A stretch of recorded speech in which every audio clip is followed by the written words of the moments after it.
Yeah, we have to get back to the ship. Yeah.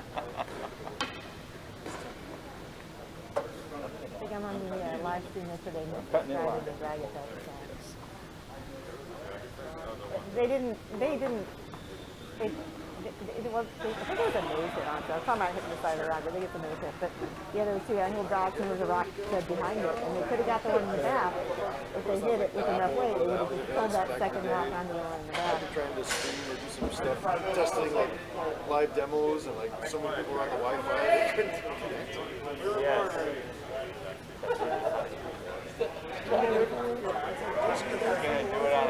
Who's this guy here? I've only made a, I called a great one for Maureen. I thought he was part of the Orlando Curling Club. She threw a good solid, like 7.5, 8 second knock at it. And the best part was I had Cicero and I was talking about the shot. I guess they don't want us pounding it. Yeah. It's right. And Cicero's doing the dick.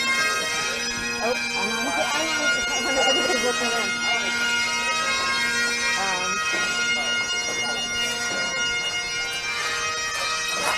But the best way to prove him wrong is to have us know it, if you could.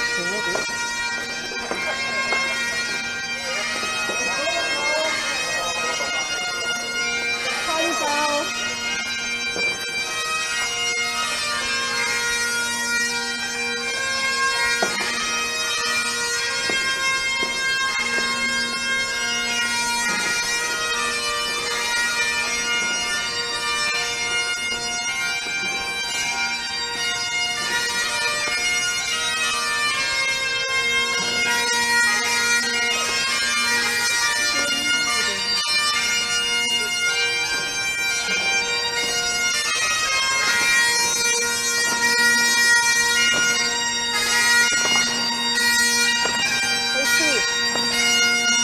The hard lines in there. It's fragile right at that time.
Yeah, I know.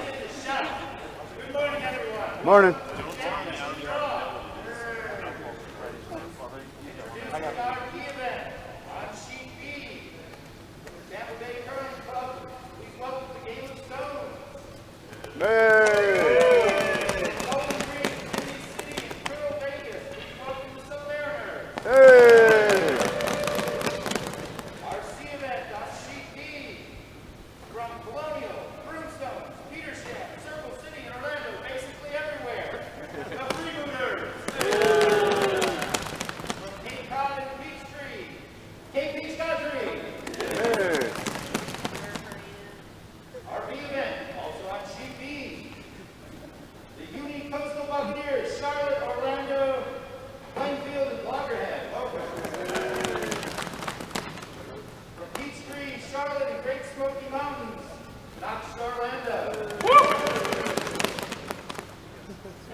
old bucks and young girls. I got that backwards. That's okay. That might be more accurate. Ladies and gentlemen, To the queen. we raise our glasses. Good friends, to fair competition, to the spirit of curling, and to the Piper. To the Piper! To the queen.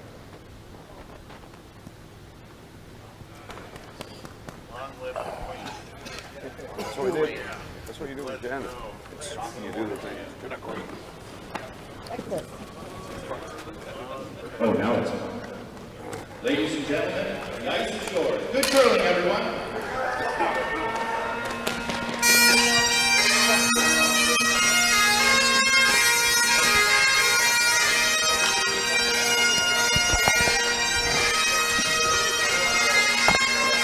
Hey, buddy. Hey, buddy.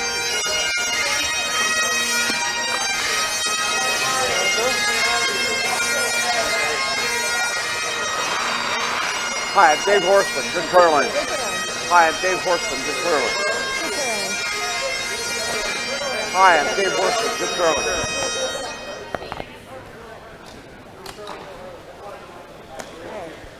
Do the thing. Good afternoon, ladies and gentlemen. It is the finals, the championship for the 4th annual Orlando Curling Club's Pirates of the Curl-Ribbean Bonspiel here in Kissimmee, Florida. Coming at you live, I am Brian Bird, along with my colleagues Bill Morrison on the color with our walking correspondent, Alone Gray Wolf.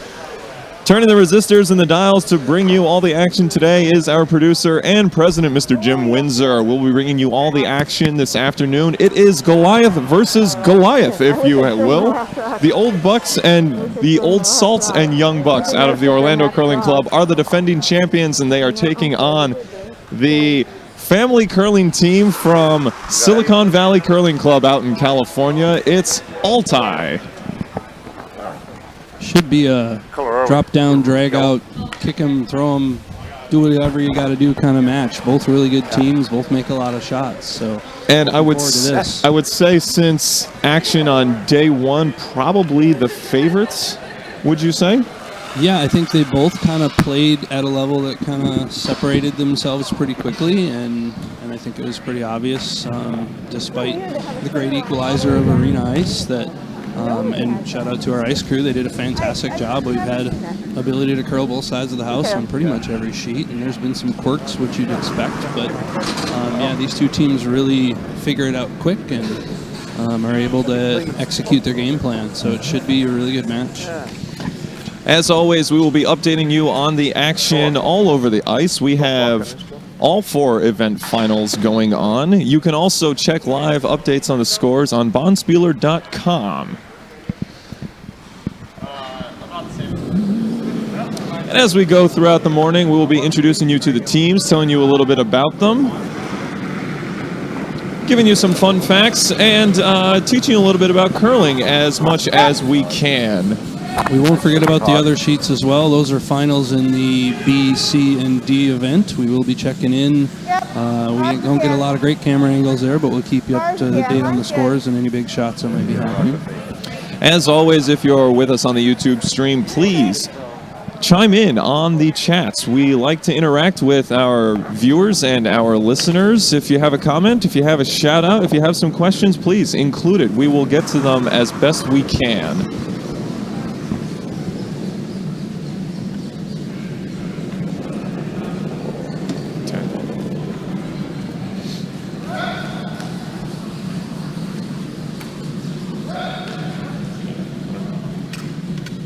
All right.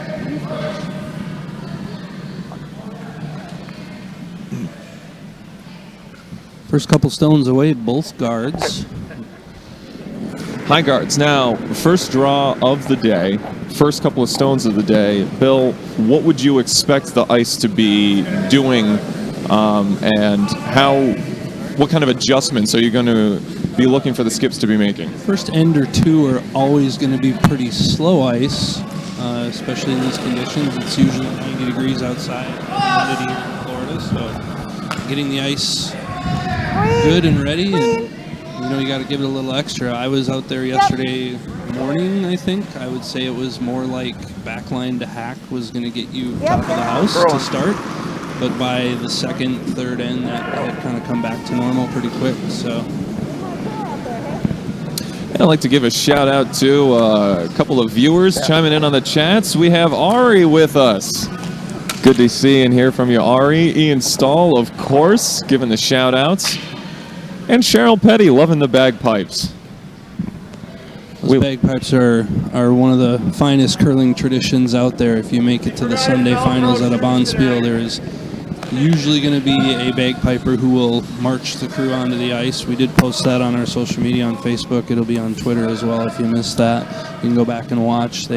Normally there's a traditional song that's played, and because we're the Pirate Spiel, we changed it up a little bit, and we had another traditional song that we're going to call our pirate melody. I still remember being piped on for the first time. You never Wonderful forget your first time. Oh, you never forget your first time. It's just keeping alive the tradition of the game and being born in Scotland, and it's just one of those fine traditions, and we always have a shot of Drambuie to the piper, but again, since it's a pirate spiel, we have a shot of rum. Or apple juice or ginger ale if imbibing alcohol is not your jam, because we're all inclusive. And it is 9 a.m. Speaking of Windsors, Tom Windsor in the house over here checking in, saying hi to Pops. Windsor, no way! With the hair and everything. Good to see Tom fully regaled in his kilt. Tom has been away at welding school? I believe that's true. Working on a career for himself, making his way through the world. We're proud of Tom, an excellent curler in his own right. Couple of stones in play. We got Old Bucks Young Salts sitting shot rock at the moment at the top of the 4-foot. Altai has a stone hanging around in the back 12 there, it looks like, as Joe Roberts is coming out of the hack here. And it looks like it got a couple of guards protecting that top shot rock from the Salts. Can we call them Bucks and Salts for short? We can call them whatever we want. We can call them the champs. Over and out. Defending champs for the moment. Yeah.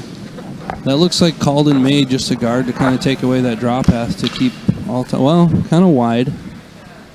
I guess that's still there now that I see the long angle. Wonder if he was expecting that to move a bit more? Yeah, probably trying to plug that hole and put a guard out there, but I think, again, that first draw of the day, it's going to be pretty thick out there, and it's going to catch and slow down. The Camille Vajagas of curling. Ozzy Altus. Come out with that low tuck slide, lets one go, and I think he's trying to clear some of those guards and make some room. Does just that. If you're interested to hear more about the tuck slide, we had an interview with his father, the patriarch of the family, Steve, who is playing lead for the team yesterday on our broadcast, our 7 p.m. ninth draw broadcast, who was telling us all about sort of how Ozzy developed that technique. Exactly how you draw it's just more comfortable for him. But it is impressive to see, especially from our angle at ice level, his chest is, what would you say, an inch maybe off the ice? Yeah, it can be more than an inch or two at the very most. Yeah, it's kind of wild to see. Yeah, that's a technique that if you can do it, there are some advantages to being able to be right behind the rock and that low to the ice, but it's really hard on your knees. Yes. And your ankles. So I don't know that you can have a really long curling career doing that, but certainly when you're young and spry like Ozzy, you can get away with it for quite a while. So. Yeah, absolutely.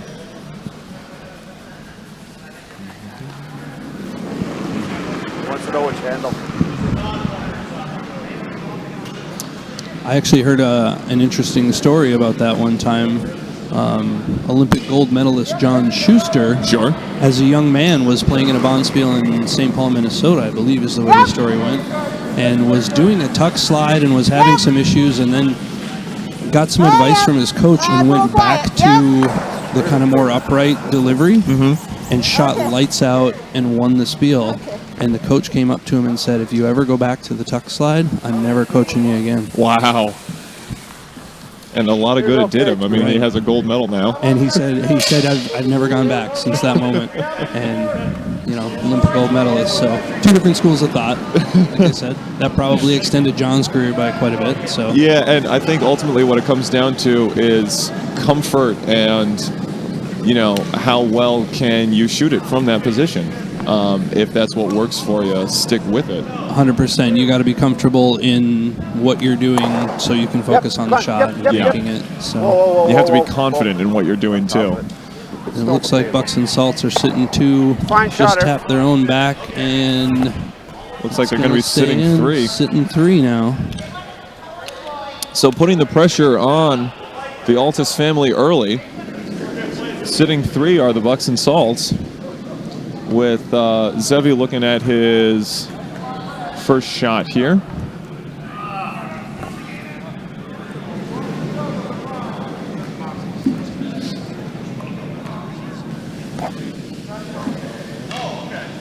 I think this is Zevi's second, actually. It looks like... I think you're right. I think Bucks and Salts have the hammer here, so this will be Vice's seconds right now. And coming to here is not bad either. It's just real tight.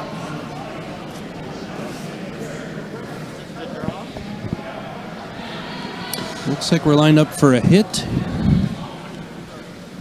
Should see Zevi come out with a little bit of weight here.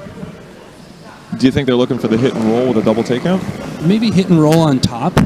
Okay. You know, the double isn't totally necessary yet. If you can hit and roll on top, and he's coming with that kind of medium weight, so... Now, in a situation like this, in a match like this, would you want to come out aggressive early? Would you want to feel out your opponent early? Would you want to get maximum stones and houses to try and really put the pressure on? Zevi splits the uprights, unfortunately, there, and it just sails through the house. Didn't get the curl. 2 different schools of thought there. It just depends on what your team likes to do and how comfortable you are on the ice.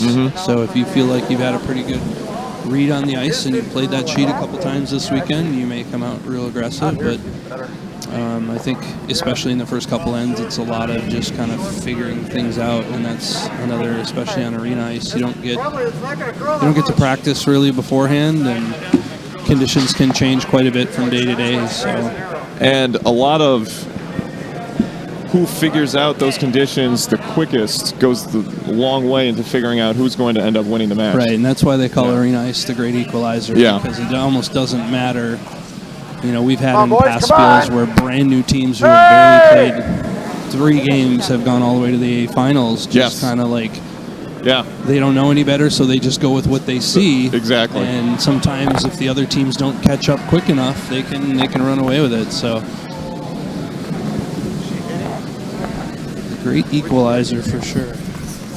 So it looks like TC's gonna head down and get ready to throw her first here, trying to limit the damage.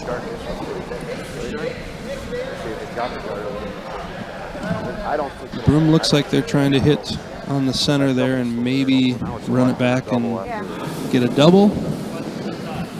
Try to eliminate some yellow stones here. I don't think that Zevi's rock didn't move, so we can't predict it draw. Probably going to be coming out with a fair amount of weight if they're going for that double takeout. We'll see. TC over the course of the spiel has shown to be incredibly accurate with her mid-weight hits, and her draws are really good. I haven't seen her throw a ton of weight ever. But we'll see what she does here.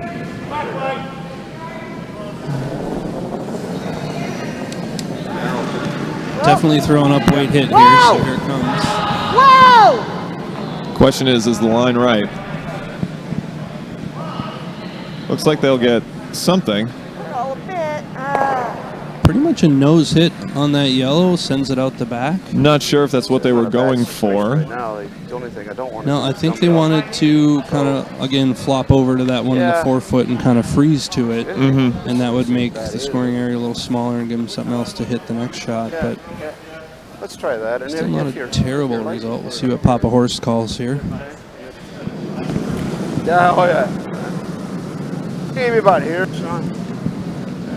A little bit different dynamic for old Bucks Young Salts as Papa Horse, Dave Horseman, out of Canada, longtime curler, skipping this team but throwing lead stones.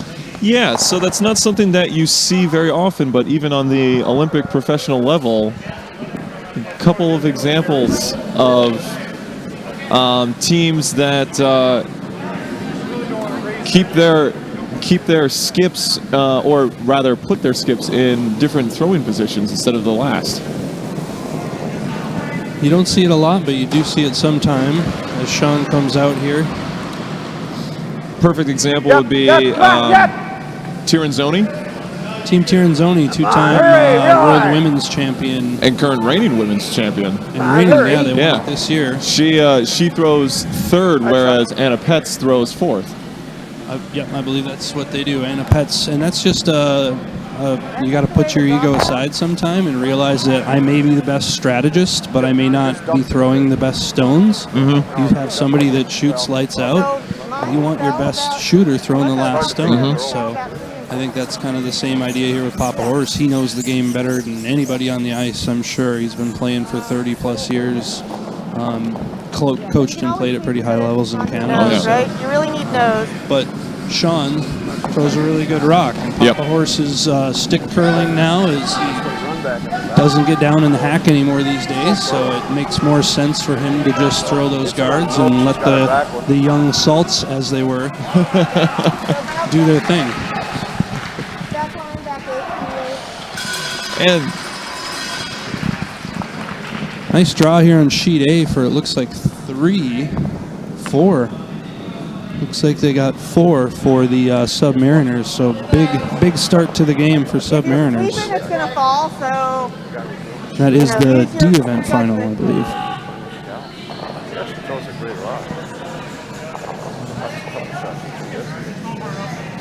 Would you also say it's true that sometimes certain players have a specialty, or not necessarily a specialty, but a particular type of shot that they are far better at, so it would be advantageous to have them in a specific position that would throw that more often? Like if, someone is terrific at throwing guards, you want to have them at lead even if they're then going to skip for the rest of the end.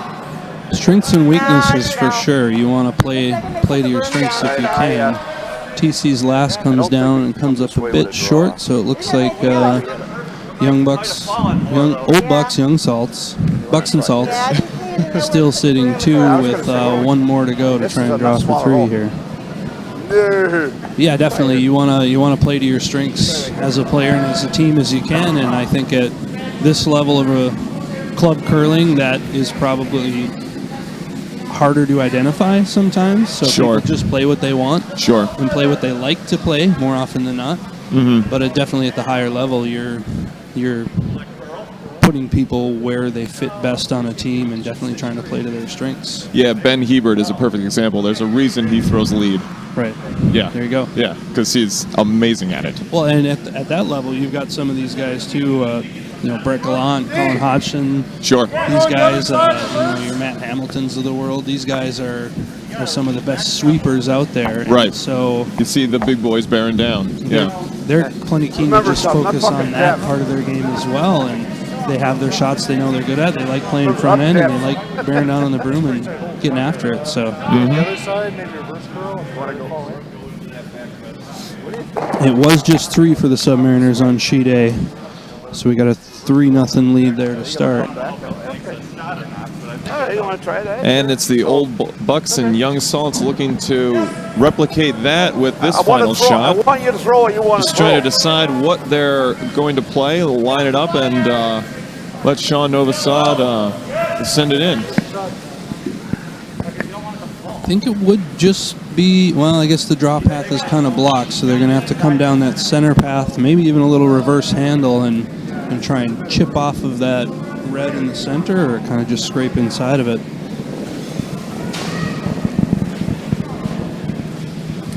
So the final stone here in the first end. Hey! Not real hard, hey! Okay, whoa, And it looks like it's going to wreck on the guards. Can they spin that in? Not as much as they need to. So it's going to be 2 points to start for the old Bucks and young Salts here in the first end. lot of rocks in I think play, it a lot was of fun. chances to score. That's what you expect from these two teams. Back up as And much as we thought you it were would. asking earlier, do you go aggressive, do you go conservative? I don't think either one of them is going to go conservative. They're definitely going Back up just a little to try and farther. figure out the ice. It looked like Old Bucks maybe figured it out a little quicker on that first end, so we'll see how Altai adjusts. If there has been one thing I've noticed with Altai all weekend, it's that they have had some slow starts where they've found themselves. I remember there was one match they found themselves in a 4-0 hole. That might have even been their first match or second match. Yeah, I think it might have been their second match. By the end of it, though, they had like a 6-point lead. Yeah, they're not going to be rattled by giving up 2, more even 3 there. They're definitely know that they're capable of posting big ends themselves, so expect them to come right back without any worries here. Oh, it's got plenty. And we might as well take this opportunity to give you the lineup rundown. The skip, as we were talking about earlier, who also throws the lead stones for the Bucks and Salts, is Dave Papa Horseman. His name is just Dave Horseman, but we all call him Papa Horse. And it's because, I mean, his last name is Horseman. That's kind of obvious. But as he was telling me today, so I walked in this year, and he saw me and came right up and said, "Hey, you had it wrong last year. I'm going to tell you exactly where the Papa Horse comes from." Didn't seem to come off of him. And the Papa was added when he became a grandfather a few years back. So he has been curling for over 40 years at this point, according to his informational sheet. He's a 6-time Ontario provincial finalist up in Canada. 3 times as a player, 3 times as a coach. So he's been on both ends of it. He was a 2005 U.S. Olympic qualifier coach and spends most of his year up in Canada, but then comes down, classic snowbird, comes down to the villages here in Florida during the summer. No, during the winter. During the winter would make more sense. You want to get out of Canada in the winter. And you want to get out of Florida in the summer. Correct. For sure. Come on, hurry up. We got room. Throwing second for the Bucks and Salts is one Joseph Roberts, who was adopted by Horseman after he saw him throw and has played with them. The two of them have played together, in probably a dozen spiels at this point. And they've brought home the trophy on several occasions, I think 4 or 5 times, including in this very tournament last year. Yeah. Nice second there by Papa Horse. He threw his first to the back of the house, a little heavier than he wanted, but then he kind of threw another one up in the top 8 here right in front of it. Sitting 2 with a guard up top. You see Steve Altus come out here and try to remove that top stone. Never. Oh, that could help. Yep. Ozzy. All right, we're done. Right on the money. Thanks. Finish that. Throwing third for the Bucks and Salts is Ev Wilson, who, if you can believe it, has been curling for 57 years. Which, amazingly, more than Papa Horseman. The two of them have known each other for a long time. Ev came down and visited Papa Horseman in the villages one year, a couple of years ago, and said, well, this is dynamite, I'm sticking around. Yep. But he started as an 11-year-old, originally from Illinois. He's played in 2 national finals, as well as, a handful of state championships. And a little bit unlucky offline there was Joseph Roberts. Yeah, tough line. He was trying to follow suit and throw that same hit, but the Altai stone had actually rolled a bit to the other side of the center line, and so he was just off on the line there a little bit, went through, and worst case scenario, split his own out of the back. So now it's just the one Altai stone remaining in the house. In a matter of 2 throws, they go from sitting 2 to sitting none. Interesting call here from Altai. It almost looks like they're trying to split their own stone. They came out with quite a bit of weight, as if they expected to do it. And it looks like they're going to be a bit And it's going offline, to go too. right through the house, yeah. No, I mean, the way he came out of the house, I think that weight was intentional. I think he was trying to get a little tick on his own stone and split them to get a really good split of the house, 12-foot to 12-foot. Not a call you see a lot. That's not at this especially level. at this level. That's one where I have a lot of confidence in my team and in my guys' abilities. So, yeah, but I mean, if you have cover with a guard up towards the center of the sheet and you have a split house behind it, I mean, you're in a good position. you'd be in great shape, especially with the hammer there. That's what you want to do. Is Yeah. get those ones on the outside of the house to count if you can. Yeah. It's those, and another takeout attempt is going to skirt right by, just a little bit outside from Joe Roberts. That center line running really straight right now, it looks like. So teams are going to have to take note of that and figure out another way to get to that rock. Maybe come from the outside in if we've got Curl going that way. Have you ever run into a situation, because I know I have, where a rock is simply in a position where you cannot get to it? Can't get to it, period. Yeah. Usually that's because it hits and rolls to a position Exactly. where Yeah. in arena ice, this is, sometimes you have a ridge or a slope or something you're dealing with where you just cannot get to that spot no matter what. And it's usually towards the outside of the house, though, so you can bail on that one and just focus on getting something in the center at that point. Yeah, that's the key, is how long do you stick with trying to attempt to get that stone, or how long do you wait, or how quickly do you abandon that strategy and just go to something else that might be more fruitful? That happens a lot in club play, even at dedicated facilities, where younger curlers, newer curlers have to learn how far do you chase? Chasing a stone. Yep.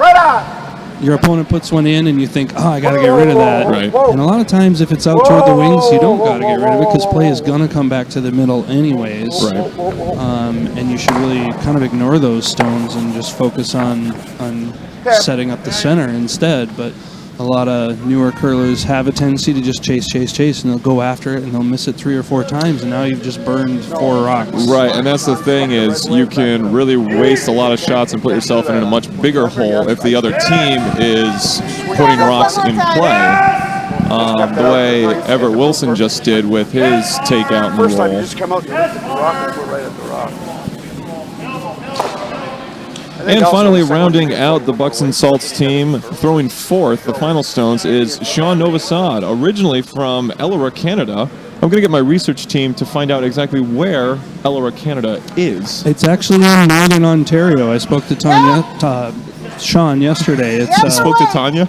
Tanya? Yeah, Tom. There's too many Toms around here, so I was going to say Tom, but spoke to Sean yesterday. Asked him that very question. Tanya and Jen hang together quite a bit, so Lindsay doesn't care for them much. But Northern Ontario, just outside of Letterkenny, Ontario, actually. Oh, no way. So, how about that? Research team says can confirm. But Sean has lived in Florida for 30 years. As a youngster, Sean up there was in line to take over running the Agricultural Society before he realized other dreams. Yes. Decided he was going to come across the border and come down to the States and get some sunshine instead. So. But still a big egg guy though. All these years, Oh yeah. It's great. It's great when you're not expecting it, and then he just, whether through habit or intention, just throws it into a conversation. Yeah, and he still visits all the county fairs here in Florida, and shakes hands and kisses babies. And, he's still pretty well known in the ag community, so he's in the lifestyle, if you will. He's a big name. And he's, for good reason, he's had some success with this team over the last 3 years. He's won 3 different Bonspiel events. Nice. So, they've developed a rapport that has really paid off for him. It's hard to win Bonspiels, even at the club open level. Oh, yeah. You get a lot of teams that travel and teams from all over the country that are pretty good players. So there's a lot of turnover with Zevi. Makes the shot, almost got unlucky jamming in the back there, but he comes down and removes the yellow stone. Shot called and made. to sit 1 as we get ready for the skip stones. Yeah, it's pretty slow out there. Looks from where Papa Horse put the broom, he's asking Sean to come down and just bump this red one out. And we're going to play a little hit game and try to force Altai to a single here. Literally not a shot we've called in any of our games. You really hope to not throw those kind of shots. Yep! Yep! You never know when they're way in the back. Hurry, hurry! Really? I got to say I'm a big fan of the cream pie. Right. Oh, the I just oatmeal got- cream I just pie. got an oatmeal cream pie here from the guys on the bench next door. So Craft Little services. Debbie, man, they know what they're doing. It's the jumbo one too. not the Oh little yeah, one. see, yeah, the jumbo one is where it's at. No, it weren't bad. Oh, listen to those sound effects. Yeah. Oh yeah. Oh yeah. We're gonna turn into an ASMR channel very quickly. Just the sounds of curling and eating. You just can't beat that. And we're up 2-0.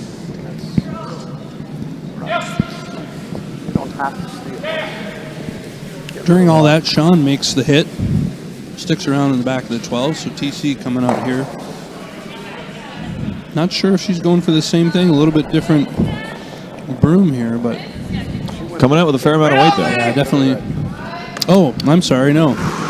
Sean glanced off and rolled out the back, so this is just a straight draw to lay 2 now for Team Altai. Hard, guys! Really hard, guys! You got it!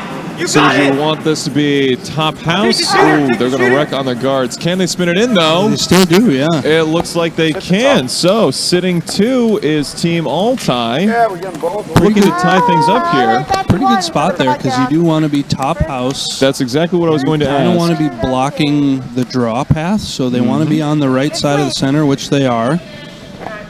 There's still, they could draw around that and sit in the 4-foot. I'm not sure if they're going to be that aggressive right now. It's probably better just to remove a stone, limit them to 2 at the most. Because I think, yeah, and that's what the broom looks like here. Because if you hit this one in the front, take it out, and maybe you get the one in back for both. Worst case scenario, you're sitting on top of the house, out of the house, so they just can't hit you back. You're going to force your opponent to draw. Whoa. Ooh, and missed the line just a little bit, so it's going to leave an open draw for 3. And with nothing counting against them, they just need anywhere in the house. That one you turned in. Well, it came up the broom and then little horse. And as TC steps into the hack to get set up, we'll give you scores from around the ice. Over on sheet A, it is still 3-0 Submariners over the Game of Stones. On sheet B, it's a tie game between the Bi-Coastal Buccaneers and Knox Charlanta.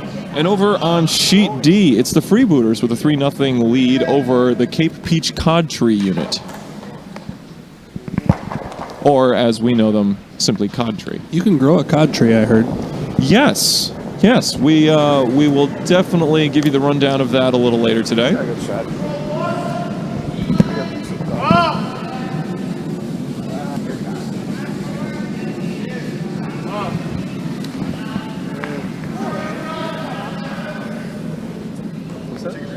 Yeah, go ahead. Go ahead.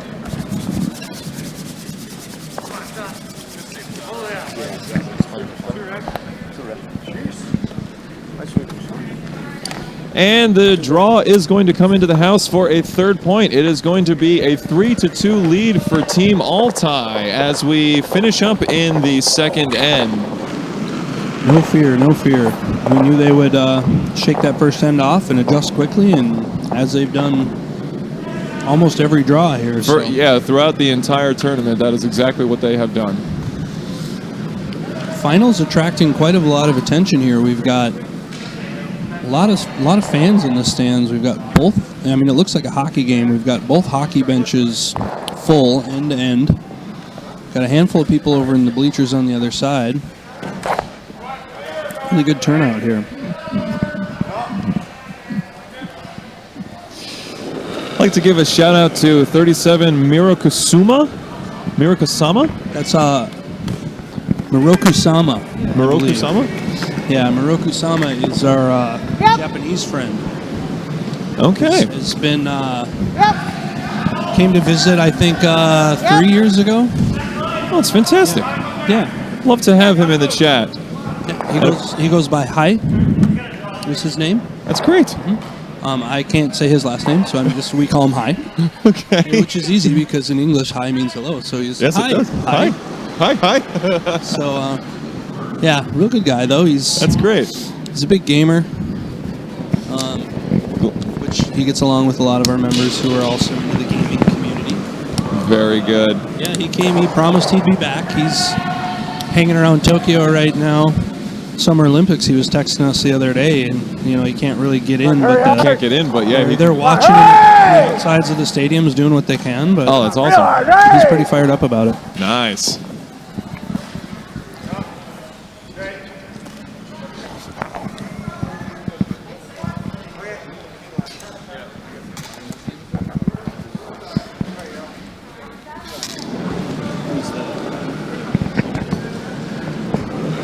Submariners add 2 more out on sheet A for the D event final, take a 5-0 lead.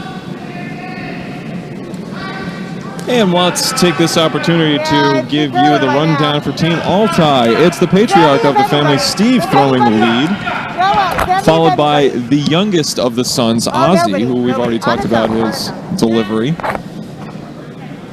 Then you have the older brother, Zevi, throwing third, and the matriarch, TC, as the skip. Now, we did an interview yesterday with Steve. We were trying to figure out what TC stands for, if anything. He very artfully dodged the question. Yeah, we still don't know. He's skilled that way. He is. I mean, it very much could be like L.C. Greenwood, the former defensive lineman for the Pittsburgh Steelers in the 1970s. His name was literally just L.C. Yeah, I think like in any event, he's building a mystery. He's building a mystery, and the intrigue, it's gripping, to say the least. Let's go! Hey!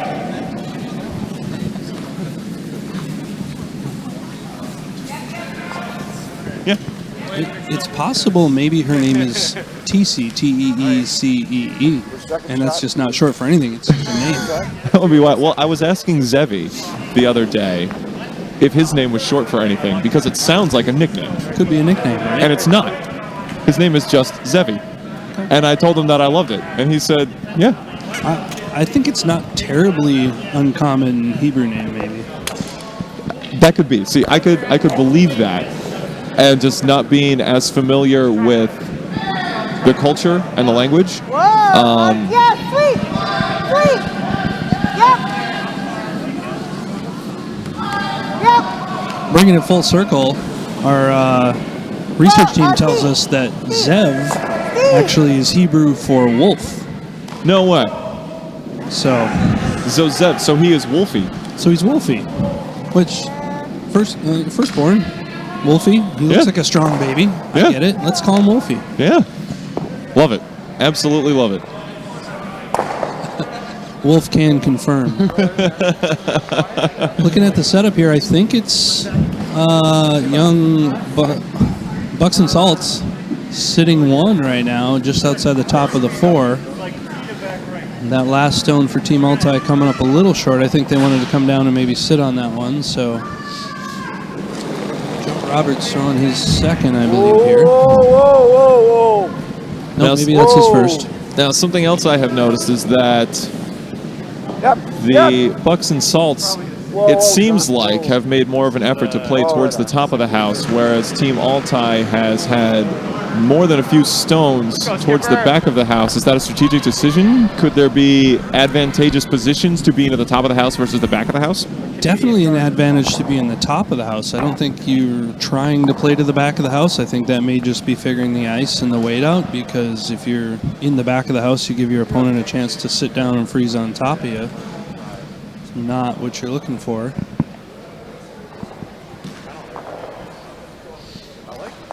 Yeah, because eventually you can just sort of start stacking up those stones on top of each other. Right, and then you get into a who's going to freeze to the button Right. situation, and it ends up being limiting scoring down to just one. Right, usually. before having to, perhaps waste a stone by just throwing it a million miles an hour and blowing up the whole situation.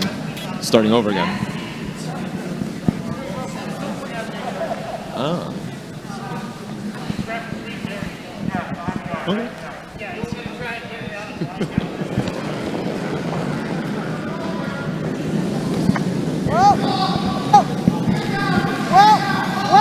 Whoa! I'd like to give a shout out to Phil Altus with us in the comments. Thank you, Phil. Yep. More than likely, I would wager a family member of some kind from the Altus clan. Hanging out with us. We appreciate you tuning in. Interesting shot there. They were going for a hit and kind of flop on top, I think, and the line was a little off. They just skinnied the object stone and then it rolled to the back of the forefoot. Buried. It looks like that might be shot rock right now. So Altai might be sitting one, possibly two. I can't see how deep the second stone is. We'll see in the overhead here. I think that top stone is fully in the 8-foot, whereas the two Altai stones in the back are bordering the 4-foot. So I think you're right. That's I think a good they angle are right there. I think two. they are sitting two right now. They're going to try and get a little bump. Although perhaps not anymore with that bump. Still really close, but I think it is one yellow at this point. So still an open stone though, so I expect to see TC call for another hit removal here. See if they can get the line right. But the worry here is hit and remove your own stone if you don't get that angle right. Don't want to jam on your own, so it's a delicate hit. I don't expect him to throw a ton of weight. Probably back a house to hack maybe here, just enough to move that stone out or have it split if you do jam. But make sure you get it on the angle to avoid a severe Smucker's situation. I stand corrected. Well, no, that looks maybe board weight here, board up. Yep. Zevi calling for the sweep to get the line. He gets it past the guard, and it is going to be a really nice shot. Double takeout with the roll, undercover. Looks like Altai sitting two. Still 1 and 2 there. Yeah, I think he rolled away, so they're not sitting 3. But that one Bucks and Salts stone open for the hit if still available. Drop path is open though, so Ev's just going to try to curl in and be shot rock and kind of sit frozen maybe to that red stone in the back. He's got plenty of weight. Can it curl over is the question now. Ooh, bit unlucky there. But I think it did move that one, that red back, so it's no longer second, so it'd be Altai sitting one. Altai sitting one at the moment. Now, would you try another hit and roll on that outside? Yeah, not a bad call because you want to limit your opponents to scoring more than one here if you can, knowing they have the last rock, but still several stones to go, so.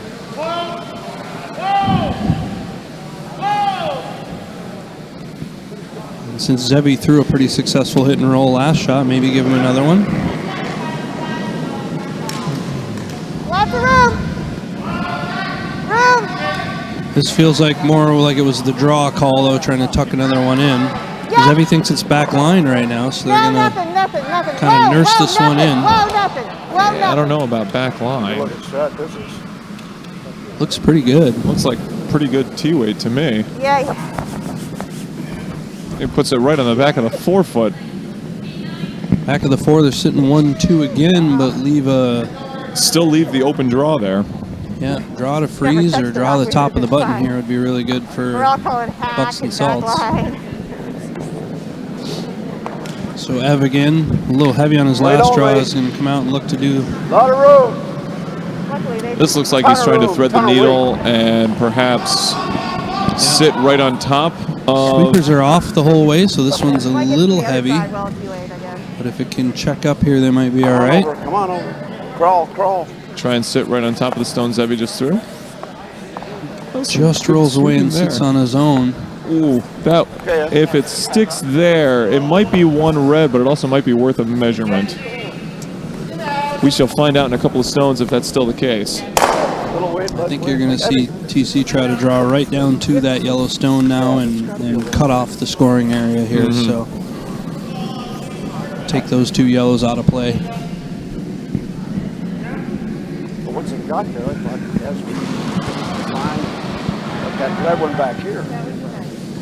Trying the guard, so finishing might be a thing.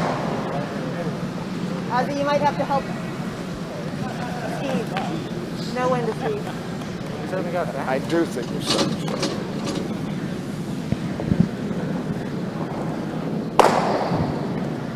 Megan Thompson over on sheet D with a really nice control weight hit removal there. Hits the object stone and sticks her rock. I don't think we can see that on camera, but she made a really nice shot out there. I'd like to give her props. Megan and Kenny Thompson from the Peachtree Club coming down. Longtime friends of the club. We go up there and see them all the time as well. So good to see them out here.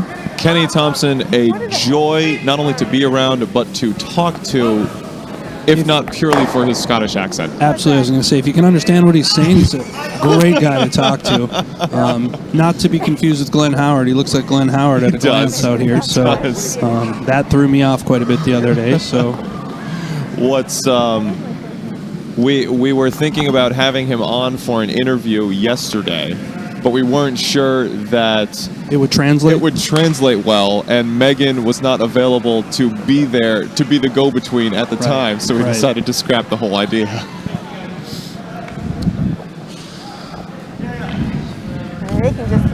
So TC unable to cut off the scoring there and sit on top of that yellow, so a chance here for Bucks and Salts to draw in Sean's first. I think they're going to try to draw right down into that pocket. Maybe sit top four, top of the button.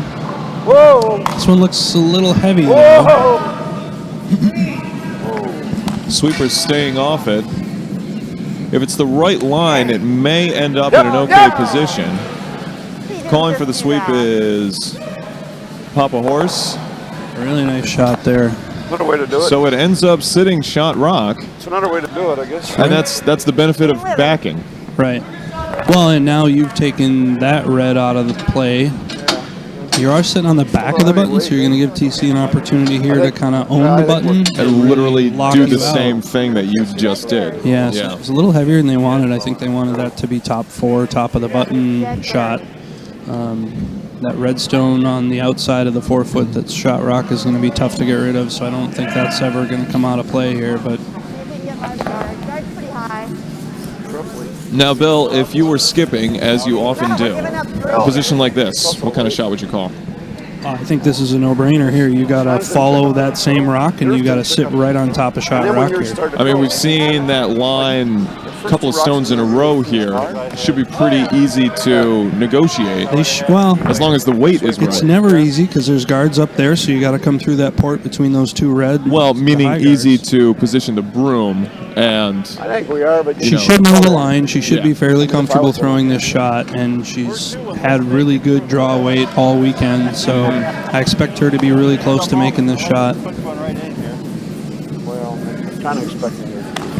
The goal is just to come down and sit right on top of that yellow, and she's going to own most of the button at that point, and they won't be able to remove that stone most likely. The sweeper's on it from the start. Zevi calling them off.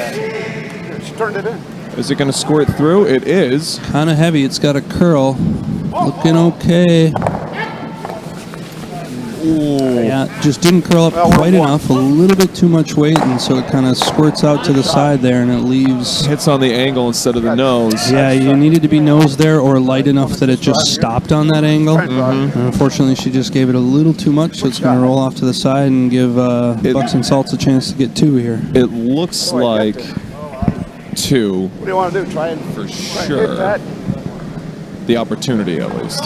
Yeah, I think they're sitting one for Hit sure. that. This is going to move enough. man. That red on the outside of the forefoot is definitely going to be 2. I think the discussion right now is there anything we can throw that will eliminate that red stone and give us a bundle? Because we do have a lot of rocks in the near the forefoot. Yeah. I think the answer is no, though, and they're just going to throw that draw. Yeah, it looks. 4 will get them 2. Yeah, because it looks like Altai sitting perhaps 2 and 3, but on opposite sides of the 4 foot, you'd have to have quite So the you shot need to move them both whip it somehow, around. yeah. And I mean, I've seen it done, but you know that was Kevin Martin. So He probably had more favorable angles than they have in this shot because it would be flat across the back yes. to get both somehow. So, yeah, I don't see that happening. Whoa, whoa, whoa! Whoa! Whoa, whoa, whoa! Whoa! Whoa, it's got lots, It's got too much. And the draw coming in, and it looks like it's going Gave to. it a bump, but I think He bumped his still good own for 2. stone. Pull it out. I think he bumped himself out of position. Got 1. It's 1 for sure. It's- They've removed that, so they're going to look at these 2 and see. Oh, that is close. Now, it's tough for us to tell because our camera angle is not directly over the button. We're on a slight angle here. Zevi's looking at it, and it looks like he's indicated yellow, so 2 yellow, and it's going to be a 4-2 lead for the Bucks and Salts. Heavyweight knockout battle, just like we thought. Everybody's getting 2. Absolutely, and I'd like to take this opportunity to thank our lead sponsor. They've been with us from the beginning. It's Beasley Breakfast. Boy, that's a better breakfast. Beasley Breakfast. Ask for Tammy. Ask for Aaron. They'll get you exactly what you need. Bill, where'd you go for breakfast this morning? Same place I go every morning. Oh, very nice. Beasley Breakfast. Yeah, of course. Yeah. What'd you get? I went with corned beef hash, extra crispy. Okay. Yep. That's very English. Yeah. They do Yeah. a really nice job of the hash there. Eggs over easy, sometimes poached. Okay. I'm a big fan of either the raisin toast or the toast with strawberry jam. Fantastic. That's light. Fantastic. That's really light. Little side. And I'm a chocolate milk guy, so Chocolate milk guy. they have like the fountain chocolate milk, which Yes. is just a big bag of chocolate milk that goes in there. But it's the aesthetic, it works. But it's just it's thick, it's chocolatey. It's just the right. It's the right perfect chocolate amount. milk. They It's know- the right they know- amount. They got it dialed in over there at Beasley's. So, yeah, definitely. And we thank them for sticking with us all these years and sticking with us in the future. I'd also like to mention, I'm not sure exactly who it is. I know the team from Detroit is playing. There's a Scrimmage. match, a scrimmage match going over on sheet E between a team from Detroit and a team from it's from South Dakota, isn't it? The Aberdeen. Aberdeen, that's right. Not to be confused with Aberdeen, Scotland, Yes. in Kenny's stomping grounds. We were talking with them yesterday about their outdoor spiel that they're having in January. This is January in South Dakota. They play outdoors on like a lake. Yep. Do you know the dates? Because I go up for Big Spiel in Minnesota in January every year, and if it's like the next weekend, I'll just stay and go over there. Yeah, absolutely. Yeah. That'd be a riot if those dates line up. I might do that. Oh, that would be amazing. Close, so be close. Yeah, I mean, so I know I'm definitely in for that. Our walking correspondent, Alone Wolf, is in for that. We have Pierre, the maybe Pierre pirate could play. parrot, could play. He could throw a lead for us. Yeah. So we would just need to hammer out the details. By the way, I would like to give a big shout out and a big thank you to the hospitality committee for awarding Pierre the Pirate Parrot the award for Best Parrot here at the Pirates of the Curl-Ribbean Bonspiel. They gave him a medal and everything. How do you feel about that, Petey? Petey? Pierre. Pierre. Sorry, Pierre. Pierre, how do you feel about it? Truer words have never been spoken. Yeah, no, I feel that sentiment. Absolutely. He's very soft-spoken for a parrot. Yes. Good shot. So we very much appreciate that. He's been a wonderful addition here. They gave out prizes last night for best costume, most realistic, things like that. Scariest, yep. It was a rip-roaring good time. Big shout out to Ruth. Big shout out to Travis. Big shout out to who else has been part of that? Tracy. Tracy. Yep. Jesse. Oh, Jesse arose. Absolutely. Yep. Manning the tables and the food and getting everything. Yeah, I mean, arguably, you know, most important thing for a spiel is keeping these people well fed and ready to get back on the ice as soon as possible. So we appreciate them immensely and the hard work that they do. They've had minimal help have just championed it from the start. These events don't happen without the hard work and sweat and effort of the volunteers of the club. They are the lifeblood of the organization, and they make these things happen. So absolutely, everybody else who's helped. I mean, thanks to us, we're doing the broadcast. That's helping. Yeah, we'll put helping in quotes. I did help make ice for 6 hours Thursday night. Yes, you did. The ice crew being headed up by Jordan Cuoco. We will definitely hear from him in the Cuoco Corner later on, as well as getting our Icelandic word of the day and our final plea to Jamie Sinclair to join us for the Ice Cup. You'll hear all about that. And Janie Sinclair, if you're out there. And Janie Sinclair, if you're out there. That'll do as well. Altai sitting 2 now after Steve made a nice hit on the one in the house and stuck and kind of went under the guard. Yep. And Bucks and Salts responded with a little raise to the top of the house. We're close to making this. Ooh, really good shot there. Just missed a double.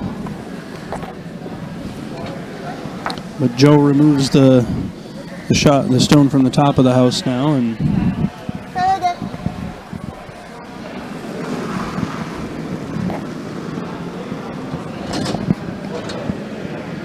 so Altai still sitting 1 here, kind of tucked behind that guard at the top of the 12-foot, the opponent's guard. Ozzy with his crazy low delivery. Tom Windsor, also known for a tuck delivery. One thing I always loved about him is, so he wears gloves, but you're not allowed to have a glove on your stone hand when you're throwing. You're not allowed to? Well, no one ever does. I think that's just a feel thing. I don't think Is it really? It's a rule. I thought there was a rule. Okay. I don't think so. Okay. Either way, he would always take it off and he would put it on the top of his broom handle. So if you weren't looking just in your peripheral vision, you would see just a broom handle with a glove or a hand slide by. Nice. No, I think actually what you're thinking of at the higher level, at the elite level, because it has the sensors in the handles. Because they have the sensors for the hog line, so you do have to have your hand on it to activate the sensor. Gotcha. That's true. So no glove allowed in that situation. Yes. Typical Bonspiel open tournaments, yeah, there's no rule about wearing a glove as far as I'm aware. Well, because we don't have the money to be able to have that sort of technology. Right, and there's no advantage to it. Right. I think most curlers would say it's a disadvantage because you want the feel of the stone riding on the ice in your hand to know the weight you're throwing. Sure. And really understand it, kind of like a golfer on the green when he's putting. Almost every single golfer is going to take his glove off while he putts because it's a feel thing. You want to feel the ball and the contact as you're starting to roll it across the green. So. Absolutely. All right.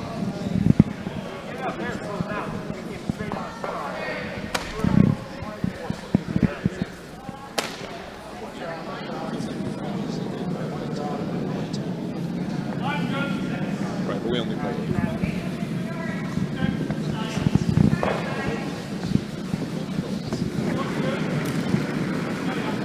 So it was a nice shot by Bucks and Salts to try and raise that guard up, and they came up just a little short, so they're just outside the 4-foot, sitting second right now. Altai basically covering the button, still sitting shot stone.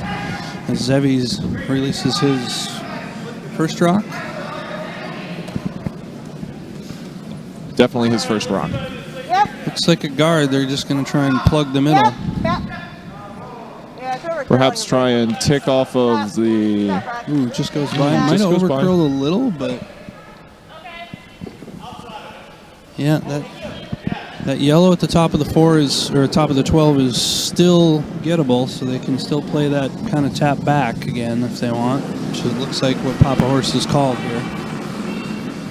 I'd like to give a shout out to Carol Roberts, hanging out with us in the chat, watching the feed.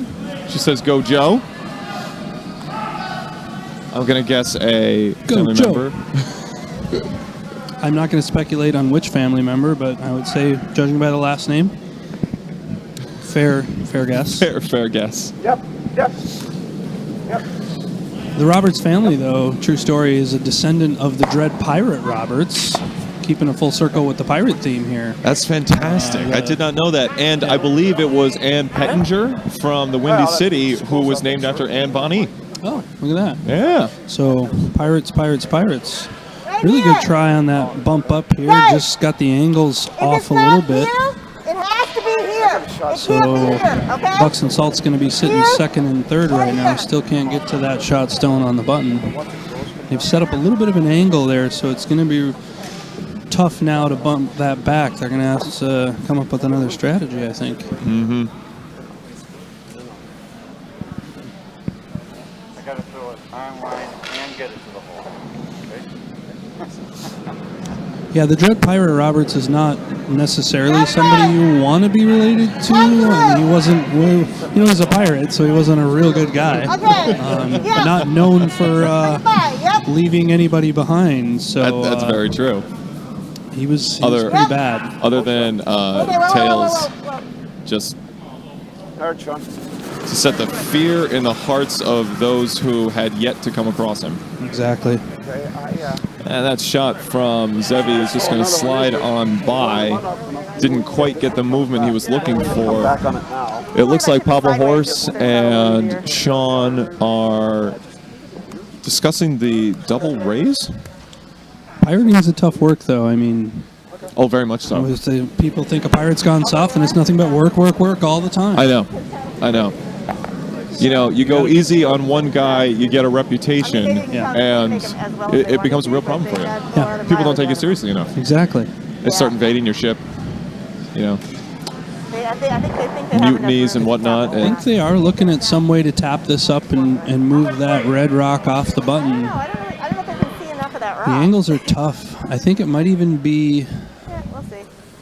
worst case scenario. They're going to want to move the top yellow out of the way, so maybe on his next shot he has a chance to get at that. So just looking for a top guard peel, perhaps.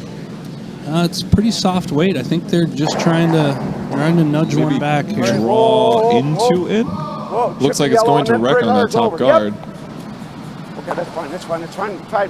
Well, that might have actually been the idea. The way he threw that weight, it might have been a guard the whole way and thought, hey, we'll give him one. Let's cut Yeah, off the draw path. I was going to Take say, the one. might have decided to concede the one, keep the hammer, if, like we were talking about in a previous end, if a stone just isn't accessible, why waste your time with it? Sure. I mean, if you don't have the hammer, the last shot of the end, and you can hold your opponent to one, they call that a force in curling, because that's your goal, is to hold your opponent to one or less. Right. So anytime you can do that, if you give up 1 point without the hammer and you get it back, you consider that a success. It's sometimes hard to do for younger curlers who think, I'm already down a couple of points and I'm going to get down further. Do I even have the ability to pull the comeback? But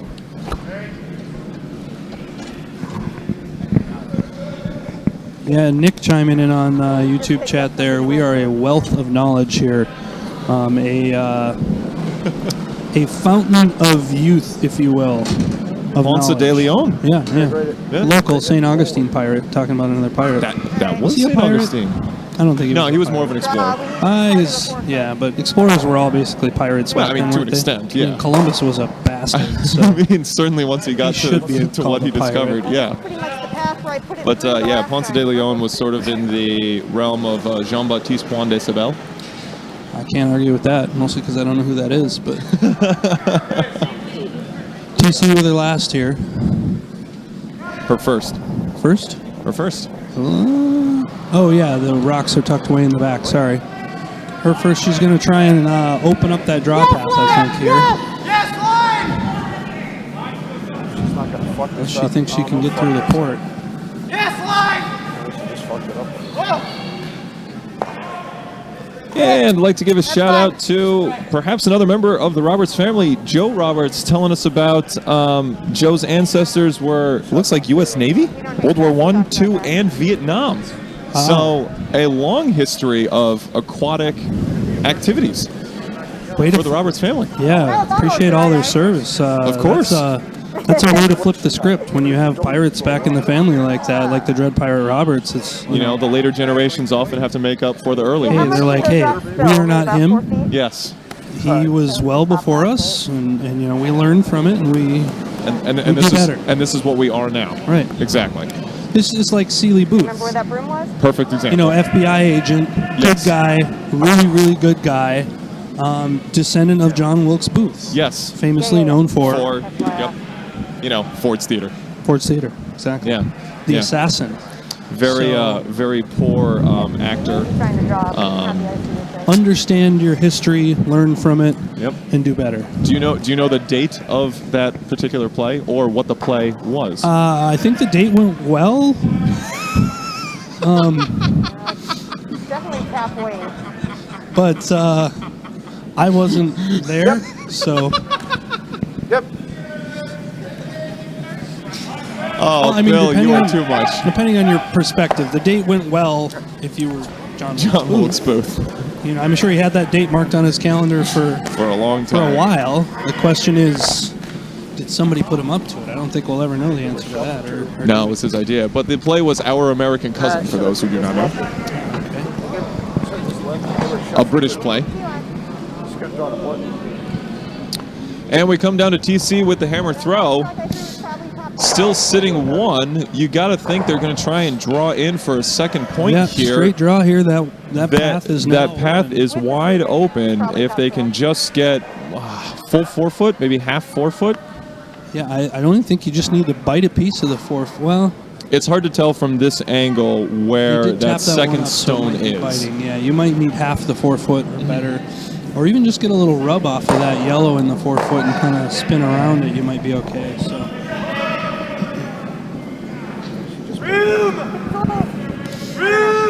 Weight looks close here. Sweepers are on it.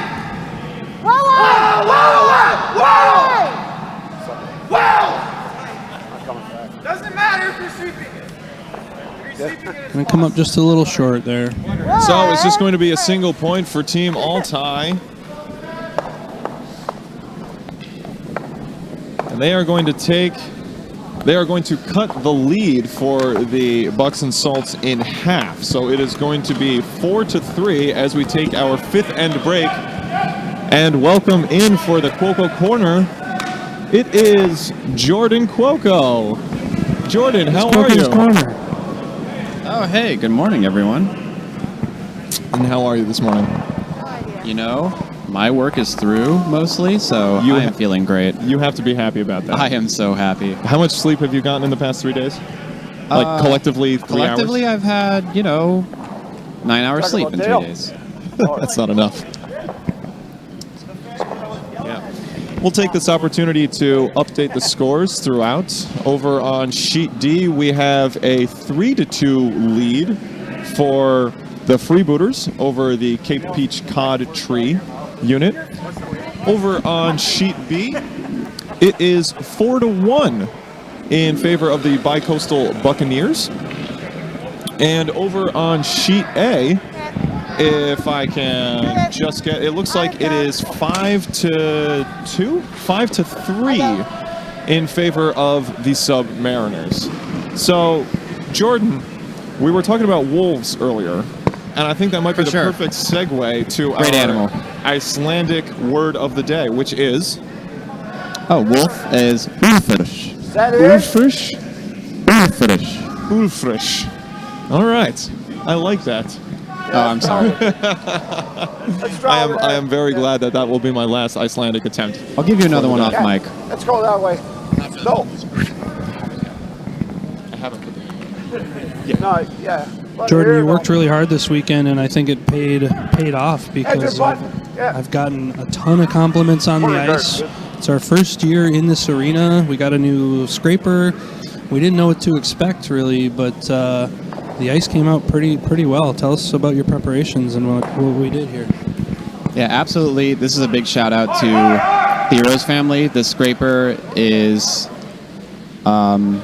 instrumental for making curling ice for us. And shout out to the facility, Kissimmee Ice Factory, for giving us a great start on our ice. Everything else is just following what I've learned from mentors, Bill Wood, Dano, shout out.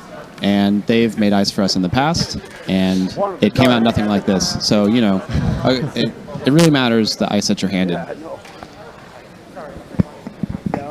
Yeah, we're grateful to the Ice Factory Central Florida and Keith, who runs the facility here. They've been great to us ever since we moved here from Maitland a little over a year ago, I guess now. It was right after the COVID pandemic started. Yeah, what are times right now? We don't know what time is. So.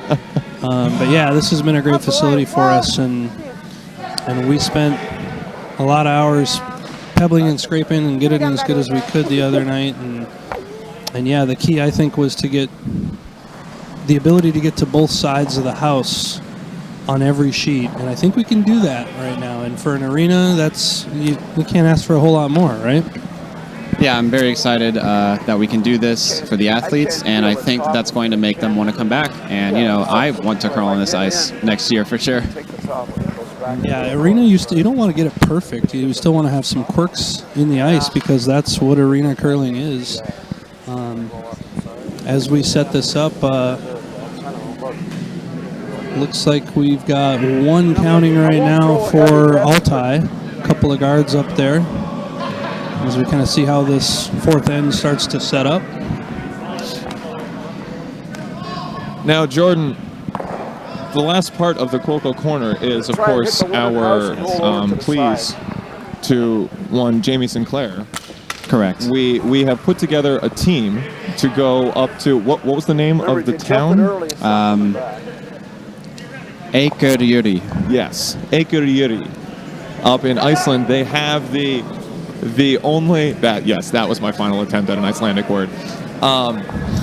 They have I believe the only curling club in Iceland. Correct. It is a newer arena club in Iceland, the land of fire and ice. I can't imagine how curling is not a thing there. Please, guys, get on this. Yes, but you have designs to move to Iceland and start curling there, but that is correct. They have a yearly Bonspiel, the Ice Cup.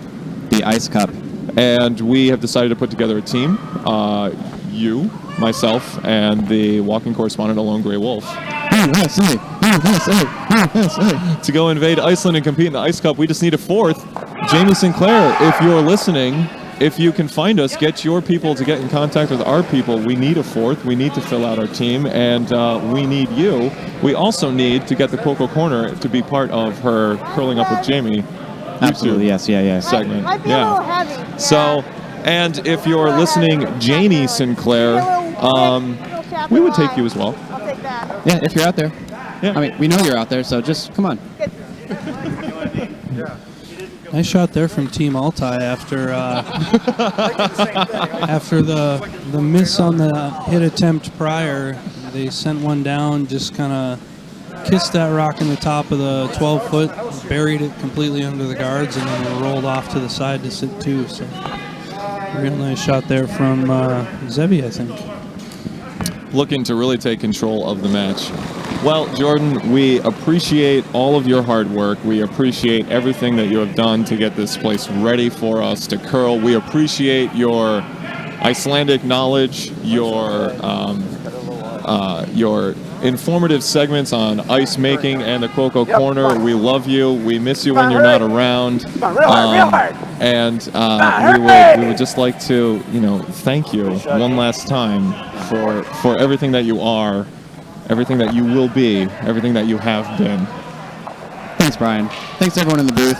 Thanks to the athletes and the volunteers. I'm going to go enjoy some world-class curling.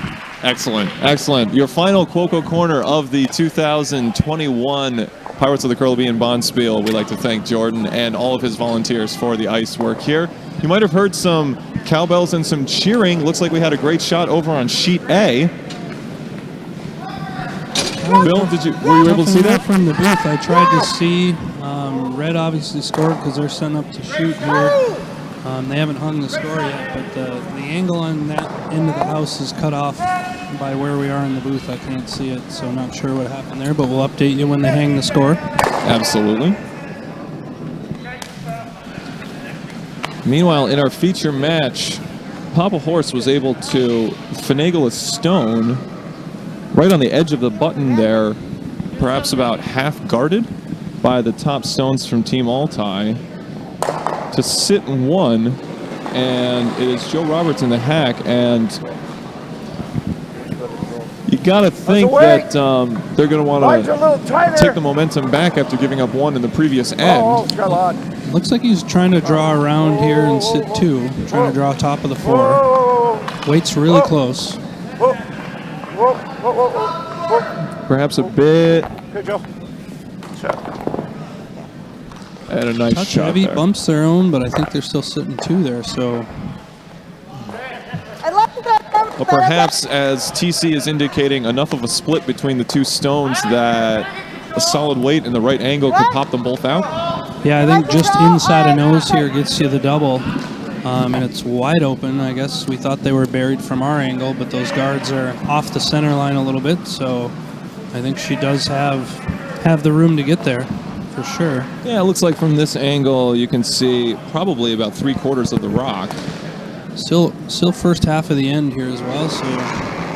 And the two shot stones, yeah, the two shot stones are staggered just enough that it will both be able to roll out if you can squirt past the guards, and it's not going to be on that shot. They're going to wreck on the top guard. The shooter will ricochet and sit on the edge of the back 8-foot, but it is still going to be the Bucks and Salts sitting two. Slightly less protection as one of the guards is removed, however. So I'm going to guess Papa Horse is calling for Ev to maybe guard up that center line. That shot on sheet A was a draw against a bundle, I think, and they got their one. So it was. They got one to save. Yeah, one to save. So Submariners were up against it that end and made a really nice shot to finish, and their cheering section let them hear it. So they take one more and now lead 6-3 over Game of Stones in the D event final. Don't mind that. Sorry about that. And the Bucks and Salts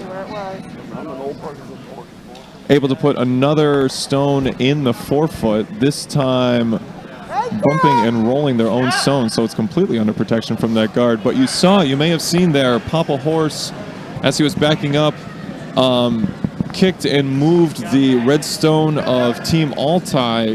When you have a situation like that, player unintentionally bumps a stone that's already settled in the house. What's the etiquette? What's the rules? Generally, you just put it back where it was. I mean, that's just it's a spirit of curling thing. It wasn't intentional. It wasn't. It's an easy mistake to correct. There's no hard, fast rule that it's a penalty or there's no reprimand for it. I think you just that's what I was gonna say. Is it the sort of thing where the skips have to sort of agree this is where it was, and we'll go from there? Yeah, if you're the person who accidentally kicked the stone, you default to your opponent and say, I think it was here. Does that look right to you? If they confirm, good. But yeah, ultimately it would be up to the opponent at that point to say where that rock was. Different story if you're gonna kick a rock in motion. In motion, that's a burned stone. You got to take that out of play. So between the hog lines, before the stone crosses the hog line closest to the house you're shooting at, if you touch touch the rock with your broom or your foot or anything, that's a burn stone. You stop it and take it out of play immediately. Before it hits anything and changes the Right. shape of the house in If particular. you burn a rock after it crosses the hog line, if it's crossed the hog line and on the way in and you tap it with your broom, you let it finish, and then you put the stones back where you think they would have ended up had you not burned the stone. Again, that is up to the opponent at that point, really, to have final say, and that's kind of the etiquette of it. A lot of More often than not, in those situations, you don't really affect the stone even though you hit it. So most times they just kind of leave it as it was, but if it's one of those things where you kick it and do change the direction, then yeah, you're going to have a discussion and try to put everything back to where it would have been. a lot of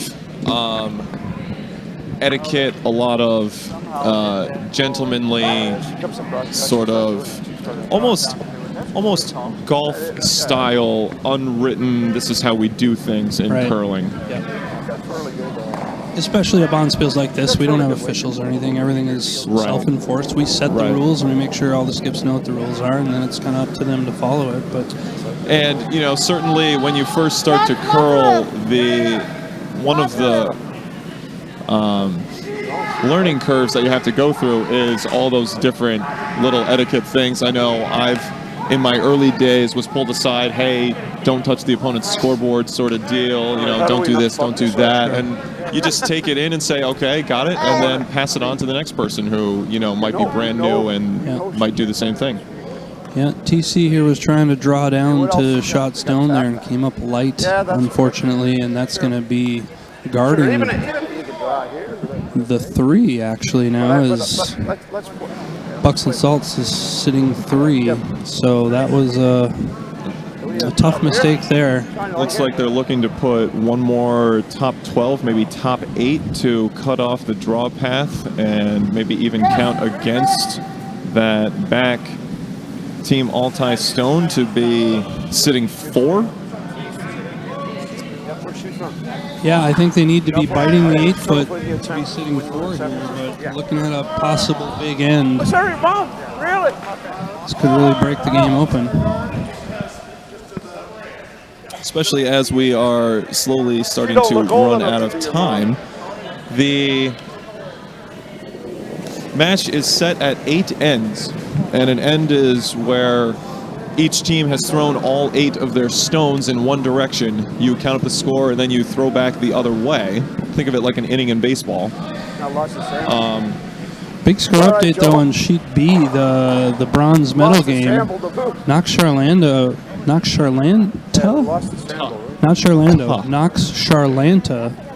was down 4-1 in the 5th, posted a 4 spot to take the lead now 5-4 as they're well into the 6th end.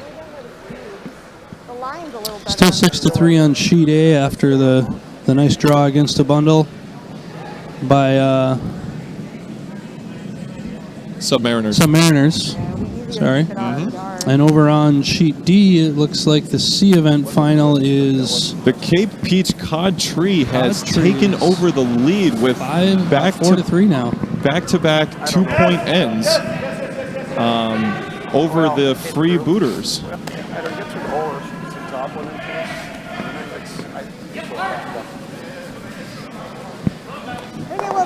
TC and Zevi talking about how they're going to get one into the 4-foot here and try to cut down the scoring. Would it be possible to negotiate your way through those guards and perhaps tick and roll off of the shot stone and end in the pocket there? I think that's that line that's pretty straight. Yeah, I think if you throw a reverse handle there, which is traditionally... Reverse handle, yeah. Tell us about handles. So normally if you're curling from right to left, you throw an out turn. If you're curling from left to right, you throw an in turn for a right-handed player. And what is it you're actually doing? You're actually turning the rock clockwise or counterclockwise. Spinning it. To put the spin on it, which is actually what makes it curl from outside in. On dedicated ice, you almost always throw the traditional turn depending on which side of the sheet you're playing. On arena ice, we tend to have it, again, it's a little quirky, and there's some different things you got to deal with. So sometimes you have to throw the handle in the opposite direction to hold that line. And so we call that a reverse handle. And that's where you can really get some serious strategic thinking necessary. Yes! We got the tag! Looking pretty close here. Can they squirt it by? No. So they're going to go for the raise. Can they raise that into the pocket? It's just not going to be enough. Quite going to get there. No choice. So it's going to be the Bucks and Salts sitting 3 with throw for 4 if they can get it anywhere touching, I believe it's anywhere full 8 foot. We'll get them 4 points and an opportunity to really break this game open. There's a good already look with at a it right 1 point there. lead. Full 8 foot, even half 8 foot is going to get them 4 here. Yeah, even just anywhere halfway into the 8 foot. And they could really take control of this match with only 3 ends to play.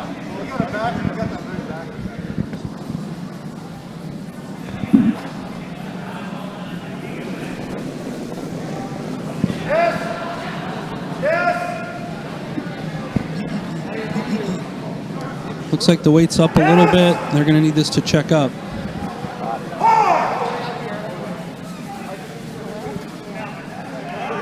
Zeby's going to get ready to sweep this after it hits the tee line. It looks like it's going to be right through.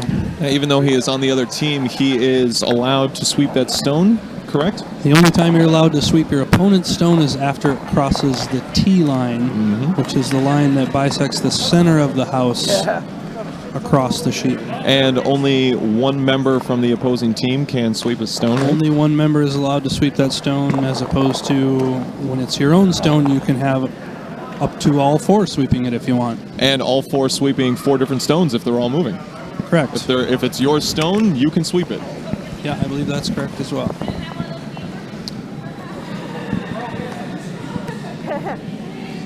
For me, for sure. So over on sheet D, it's another point for the Cod Tree unit. It's their 3rd steal in a row, and they take a 5-3 lead over the Freebooters. Just a bunch of thieves over there. Let them set up their own game. Now, for those who might not know, a steal in that case is what exactly?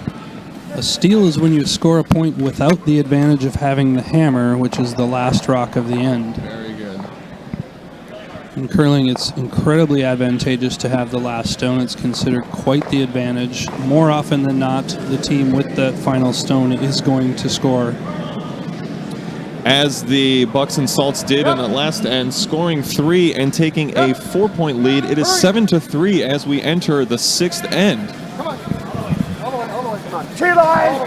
Yeah, the bronze medal match on sheet B, Unicoastal posts 1 in that 6th end to tie the game at 5. So it's tied up all at knotted 5 up. with Knox Charlanta. A good one going over on sheet B. And Team Altai is going to need to have some rocks in play here.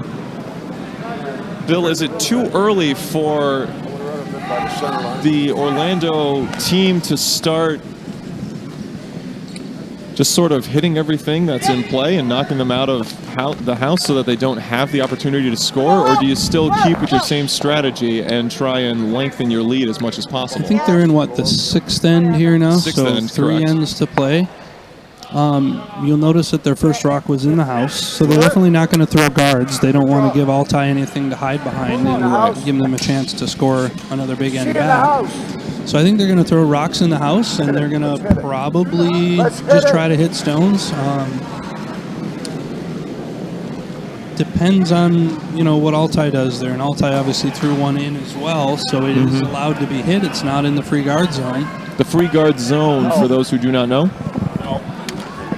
it's the area between the hog line and the top of the house, and you're not allowed to remove a stone from that area until the 5th stone has been played, the 5-rock rule they also call it. And what happens if one is intentionally or accidentally removed? Hit out of bounds. Yep, you put it back where it was. And then what happens to the stone that hit it? That's removed from play? Removed from play. Yep. The object stone is replaced, and the stone that was thrown is removed. I believe a direct result of the Pat Ryan Pat Ryan effect, team they call it, from the 80s and 90s, who just hit everything out of play. And they just practice hitting. They were first team to really perfect the art of hitting, and they would beat you 1-0. They would get a point and then just hit everything. And they would love every minute of it as you threw your broom in frustration that you couldn't keep a stone in play. Well, in the first year that they won the Briar, I think it was such a low-scoring affair early on that the crowd was booing. Yes, they were for it because they wanted to see scoring. I think it remains the lowest scoring Briar final of all time. I think it was like 3-2. I didn't know that, but yeah. That sounds right. Yeah, but they loved it. He won, I think, 3 or 4 Briar championships, and I mean, he's in the Hall of Fame for a reason. Yeah, no doubt. And changed the way the game is played. I think they had a 4-rock rule. They started out with a 4-rock rule, I want to say mid-90s when it came out. And then that went for a number of years until that wasn't actually enough to do it either, and teams have gotten pretty good at getting around that, so they added one more. Made it a 5-rock rule. Made it the 5-rock, and that seems to have been the one that stuck in. The Briar, for those that don't know, is the Canadian Men's Championship every year.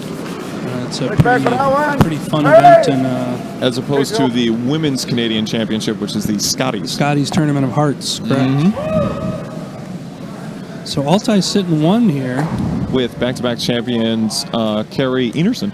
Enerson won two years in a row, yeah. Beating Rachel Homan both times through the COVID era. Yeah. That's been a wild couple of years out there. And Brendan Botcher on the men's side, after losing, I think, 3 years in a row, finally beat Kevin Cooey. Runner-up 3 years in a row, Team Botcher in the Briar.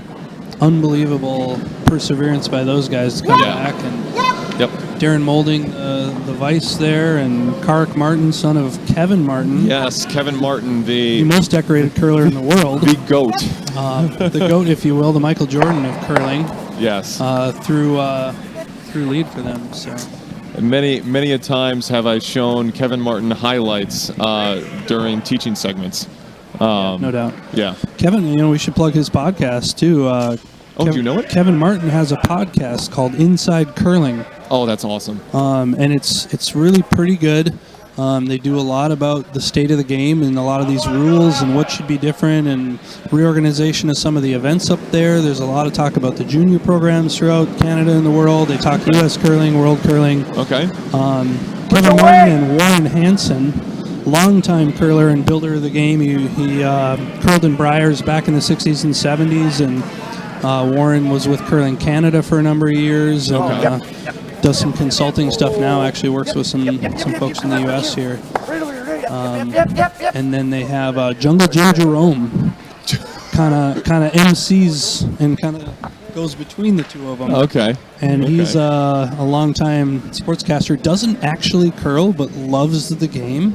And he always says he's going to learn to curl one of these days. Yeah. But yeah, he's the guy that was always hanging out in the Briar Patch. Okay. Which is the beer garden, if you will, at the Briar. There's a lot of great stories from that. So they get into stories, and they have all the guests, all the top curlers you want to hear from, and have some stories and talk strategy and talk about the state of the game. And it's a pretty good podcast. So if you're into curling, and you check out Inside Curling Podcast.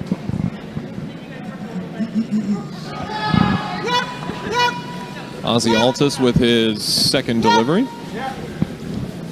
Looking to clear out some of these yellow stones and open up the scoring area a little bit more.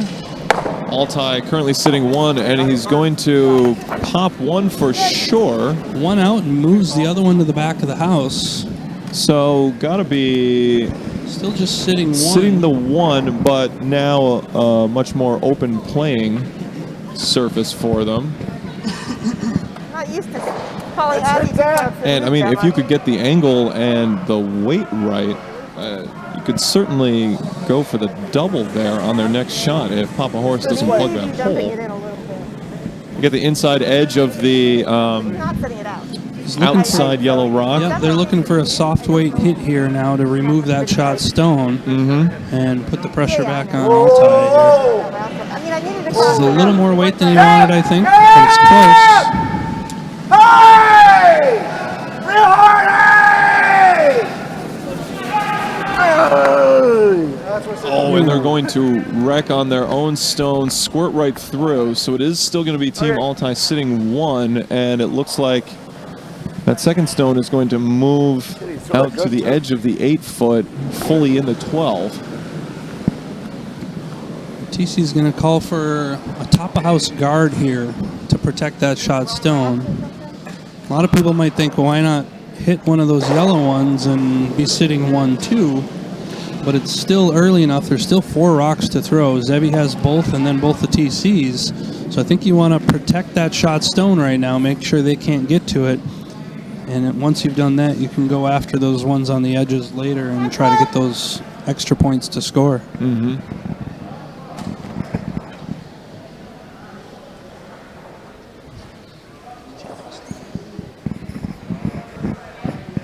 I'd say there's a chance. Did you see this? There's always a So you're chance. telling me there's a chance? I fell off the jetway again this afternoon. I'm sorry, It's what? Dumb and Dumber. You don't know movies, Brian. I'm sorry, but What was that, falling off the jetway? yeah. You gotta watch Dumb and Dumber. Okay. Classic line from the jet. How was work? Fell off the jetway again. Again. I remember, It's okay. I'm a limo driver. Yep, all the way. Classic. I mean, it launched Jim Carrey's career. How do you not know? Well, I mean, I remember seeing an interview with Jeff Daniels where he was talking about the making of that movie and casting against Jim Carrey. The production company wanted another comedian, a big-name comedian, Right, yeah. and they were saying, no, you can't do that because comedians are just going to try and one-up each other and it's going to get ridiculous. What you need is a serious actor who can improvise enough to be able to play off of the craziness of Jim Carrey and bring it around to sort of make sense. And they looked at a couple different people. Jim Carrey ultimately said, I want Jeff Daniels, and fought and fought and fought. They got Jeff Daniels. The chemistry. Jeff Daniels killed that role. And It was really yeah, good. yeah. I really like Jeff Daniels in, what was the morning show? No, not the morning show. What was the where he was the Where he was news the guy? newsroom. I think it was just Yeah, called newsroom. Newsroom. Yes. He crushes it in a very different way. In a very, than yes, show. very much so. Right to it, come on, right to it! And Really nice shot here. oh, he's going to squirt through the hole. He's going to just about freeze right to the shot stone and actually take over shot position. He's got to be happy with that one. Totally buried. What a great team shot. Papa Horse called it. Threw just enough weight to let the sweepers get on it and just carry that rock 3 or 4 feet. Really well executed by everybody. Joe Roberts over here really bearing down. Joe You see Roberts him catching his breath over there after that sweep. with his glorious COVID hair. I mean, yeah, it's the Oh, the curls, man. I was shocked. I almost didn't recognize him when I came in and saw him. I almost didn't recognize you with your luscious locks. Well, mine are nothing like Joe's, though. I mean, he's got a sick flow going. Oh, I've yes. just got some fine stringiness. But mine's all going to go away real soon, though. I look ridiculous. So. Well, as long as you realize it, we don't have to tell you. I was going for a Tim Riggins thing, but close. You got close. Tired of the sides were just too bushy, and so I cut those myself the other day, as you can see. Yes. Yeah. You're still going to lose the 2. Tough call here now for TC. What do you do? I mean, they just threw a perfect shot. You almost. And there's almost no way to remove that stone without simultaneously removing your own. They might be looking at the run back of the red in the top of the 12. If you run that back on an angle, it might clip that yellow out and leave I was you just going to shot say, stone. jams the yellow on an angle on the back red, which would squirt it out the side. So looking where Zevi's standing and looking at that rock, if they hit it so it goes just a little bit to the left and clips a third of the yellow stone, that yellow stone would go off to the right through the hole and leave you still sitting 1. Yeah, But you then would. you're You wide open and you they're would. probably just gonna That's hit that's the problem. You would lose your back red stone that's sitting second rock, and leave yourself sitting 1 wide open for the hit against 2 other yellow stones. Papa Horse really has him in a bind at this point. Looks like that's going to be the call, though. I don't know what else you do here, so. The cross kid can pick up the back. He stays on this side. He opens it up, and we gotta pick it up. Well, this is Zevi's second, so you still got Skip's rocks to come after that. So a few rocks to play with here. Yeah, is there any thought of just throw it down, blow stuff up, and start over with the skip stones? Yeah, so I was just thinking that maybe if you run it straight back, the problem is it jams, I think, if you don't get it on that angle. Right. So you could just tap your own back into the house and hope to kind of sit on an angle on that yellow and then come get it with your next rock. With your next skip rock. stone. Yep. And then hopefully you're sitting two, perhaps, with a little bit of cover from the other guards if you can roll It's it. a really tough spot either way, so. Hence the extended discussion time and thinking time. Fortunately, this match doesn't have a time limit the way prior matches do. Normally it's about 2 hours. And you have to get the first 7 ends started, not just completed, but started within an hour 45 to even allow you to play that 8th Yeah, end. got to have time to get all the games in over the weekend, and this is the final, so there is no game afterwards. They're just going to play it till the end. Bring the Zamboni out and go to public skate session after we finish up here. So I don't even know if they're going to bring the Zamboni out. They might not. They might not need to, but yeah. So I mean, we're taking care of the ice better than the Zamboni ever could. Here comes. Not to disparage Zambonis anymore. Nailed it. Oh, Wow, what a really good shot shot. by Zevi Altus. Holy cow. He did exactly what we were saying could not, or almost could not be done. I mean, that was the shot. That was the was a shot. really tough shot. You had to hit it just perfect. You had to have the weight and get that angle just perfect, and he nailed it.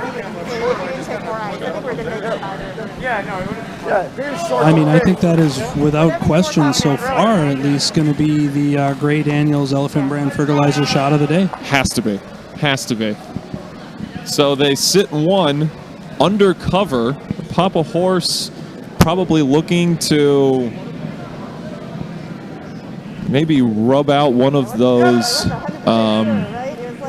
top guards to open up the scoring area. Yeah, I think that makes sense. You might just be trying to draw down to it and freeze. Can you get there?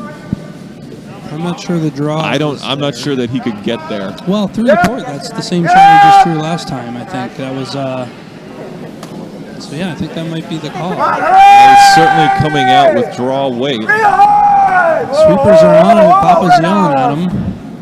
I think this is going to wreck. Zevi getting in position to perhaps. Oh, yeah, and that's going to be worst case scenario. He's going to tap him up and give all time. Well, not quite two. Not quite the second stone, but something that they could possibly use later on. Yeah, so now they're going to look at this tap up on the outside. If they can tap that red one into yellow, shoot yellow out the back, they'd be sitting 3 or 4. Could be looking at a big end to get back in this game. I was just going to say, potentially turn the match around. Second.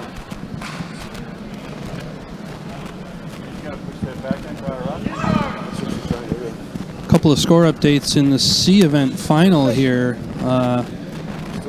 Team Codtree stole a bundle.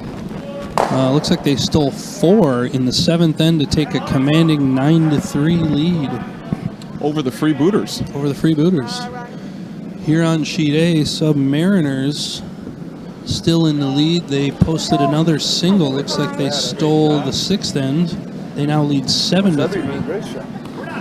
Good shots, Zevi. Over a game of stones. And Knox Charlanta in the bronze medal game put up a big end in the 7th. They took 3. They now lead 8-5, playing the final end. Over the Bicoastal Buccaneers. Unicoastal Buccaneers. Oh, they're back to. Well, they were the Bicoastal, then they were the Unicoastal. Something happened. There was a change of personnel at the last minute, and now they're the Intercoastal. Is what I hear. Unicoastal. Okay, they are back to Unicoastal. Okay. It was supposed to curl a little bit. It fell like 6 inches. I don't know. We can just call them Coastal. The Coastal Buccaneers. Coastal Buccaneers. The Buccaneers. They're Buccaneers, and they stay near to the coast. Why? Because they're afraid of open water. didn't matter. couldn't because quite once you got execute on it, that it's the shot best turn, and all it's time, like- so they're still just just sitting didn't want to go to one. that spot. We got on it. Well, yeah, maybe. I could have switched to that right out of your hand. Now, if you're Dave Was Horseman, was what it are you super looking narrow? at here? It looked like it fell right away. So Sean's last rock, he's given It didn't him curl what at looks all. like draw ice. I think they're going to try and throw the same shot they did before, but a little more ice. So he's going to try and draw through that port. Yeah, playing with the Put ice one makers as is close to the always a challenge. 4 foot as he can. Calling sweepers off. He's not a fan of the line right away. Jumping perhaps to plan B. Yeah, I think they're just going to bring it plan B, now, let yep. this be Just a going to guard. let it die in a position so that Team Altai doesn't have the opportunity to It's raise possible. another, It's possible that was just the call, to be honest. to 'cause- force Team Altai yeah, to 'cause they're one sitting and one, grab the let's- hammer back. Let's make him throw a really good shot to get more than one. Yeah. So. Oh, shit. That way they can sort of mitigate the damage. Yeah, they took away that raise. Yeah, well, you know what? Now you're looking at the overlap doesn't give it to them. Game of Stones did take one more in Sheet A on the D event final, so it is Submariners 7, Game of Stones 4 playing the final end. That's what I'm saying. And it looks like we have a final on Sheet D. The C event final wraps up with a score of 9-3 in favor of Team Codtree. So we'd like to give a shout out to the Cape Peach Cod Tree team. Congratulations to them on a job well done, winning the C event final. C event champs. C event champs over the Freebooters. That would be Kenny Thompson and his crew. Combination of Peachtree and the Cape Cod Curling Club. You got a tighter goal. Final stone now coming from TC and Team Altai, looking to get at least 2 here. Probably looking for Sweepers on it the right away, raise. so I think it's a little light. It does not have the steam that they're looking for. Question is, can the sweepers drag it there? Can I don't think they're going to get it Zevi there. is coming out to join in No. Yeah, it's going to come up short. and even hit the guard. So it's going to be a single point for Team Altus. It's going to get them one step closer, but they're still down 3. It is Hey, Zevi. we believe it is now 7-4. 7-4, yeah. Going into the 7th end, still 2 ends to play. Still 2 ends to play, still plenty of time, but now Papa Horse with the hammer advantage. Yeah, definitely tough. If you let them score here, now you go with the hammer, but you're down 4 again. Yeah. So that's a pretty tough position to be in. So Altai is going to be looking to steal here. They're going to be, and not just looking to steal, they're going to be looking to steal a couple. Yeah, well, they're going to have to steal a couple of times. A couple of times, That's yeah. gonna be your mindset here, but steal as many as you can now, and then move on and Deal try with to it in the again. 8th end with whatever the position is. Yep. If you have to give them one, you give them one, and you try to go get a bundle with the hammer. But that's a tough feat for anybody. Now, if you're down by a couple in a final end scenario like that, do you change the strategy at all? Do you say go with corner guards instead of center guards to add to the scoring advantage, or do you keep doing with what you've been doing because that's what the ice is working for you? Yeah, the ice is going to dictate a little bit, but I think you definitely want to throw guards. You gotta score, and that's what they're going to do here. As they come out, their first shot is going to be a center guard. They don't want it in the house, but they want it tight. So really, really good start there by Steve, throwing his first rock.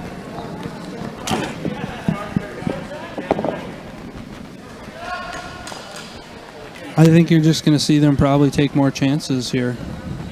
So Get a little bit aggressive with their shots. got to be a little bit more aggressive because you got to score, and you got to score a few. Wait on me. Whoa, whoa, whoa,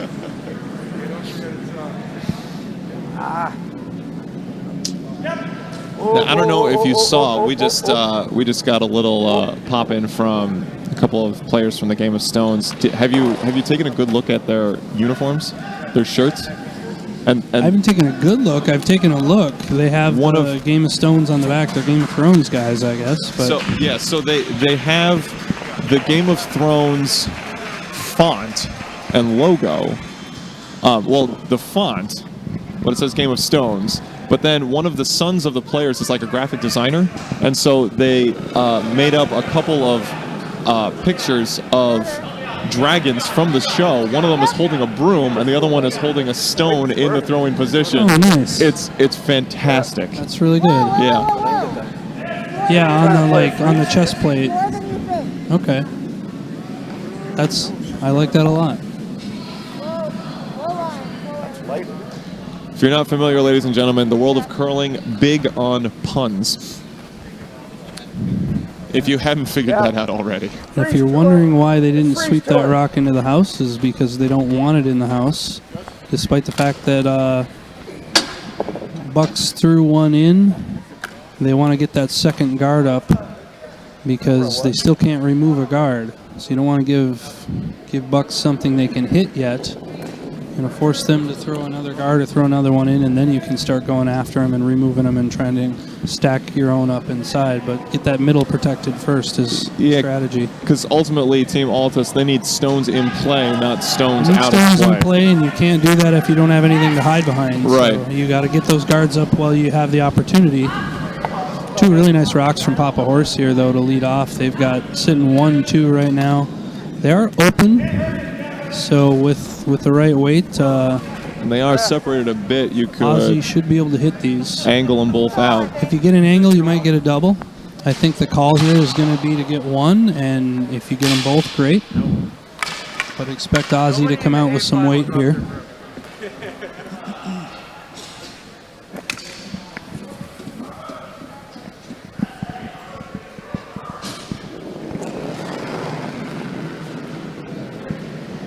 A nice control weight here from Ozzy. Now control weight. Give me a little definition on terms here. No, this one's not going to move. Gets one. The angle is a little steep, so he didn't get the back one, but mission accomplished there. Control weight just means a rock that is takeout weight, but you can control it by sweeping. So it's not so the harder you throw a rock, the less effect sweeping is going to have. And the less effect the ice has. Right, so it's not going to curl as much when you throw it harder, and if you sweep it, it's not really going to affect it. So a normal weight is a normal takeout. That's a pretty heavy weight because you're trying to hit a stone and remove it. Control weight is just a little bit less than that. We want to throw it heavy enough to remove it, but enough that if we need to sweep it, we can, and it will have an effect. Then you have other weights such as hack and board. Sure, hack weight is when you throw a stone so that it will finish at the hack on the other end. If it's not swept or anything, that's the idea. Or finish at the board. Right, or board here doesn't make sense because the boards are so far away in the hockey arena. But traditionally at a curling club, the board would only backboard would only be 4 to 6 feet behind the hack. If that, yeah. And less in some cases. So you figure board weight, it would finish at the board if you didn't sweep it. Then your control and as you go up and get higher and get better, there's weights in between. You'll hear on TV sometimes they say board up. Yep. T plus, these sorts of things. Different vernacular, different teams use, but those in-between weights, because they get it so dialed in at that level, and they're so good that they can control the weight and the lines so well. Right? You'll hear sometimes on the Olympic broadcast when you hear the skips talking, the other teams will, or the other teammates will give them a number like 15 or something like that, referring to a stopwatch time, and they'll be able to dial in based on exactly how much time it took for a stone to travel.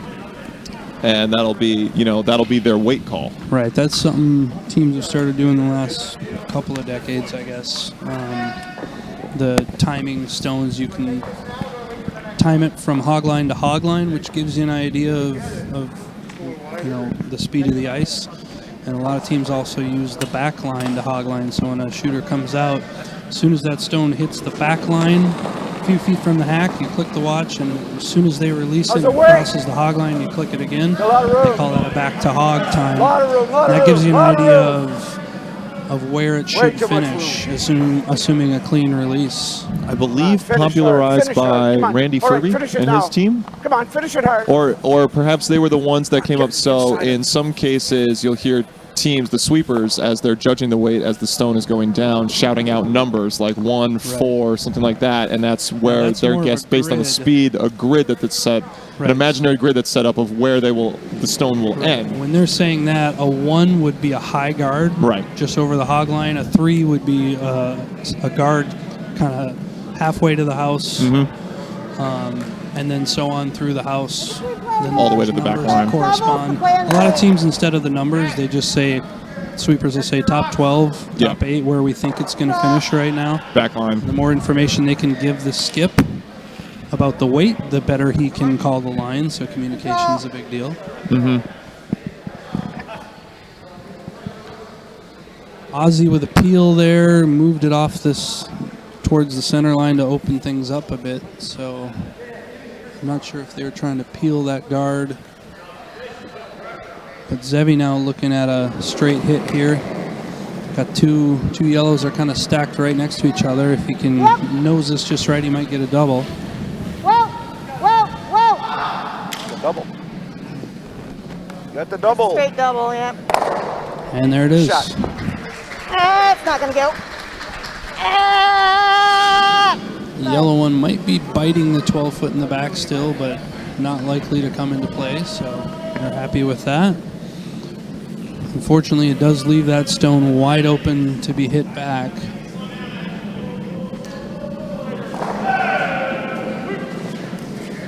Altai still has some work to do here to try and steal a couple.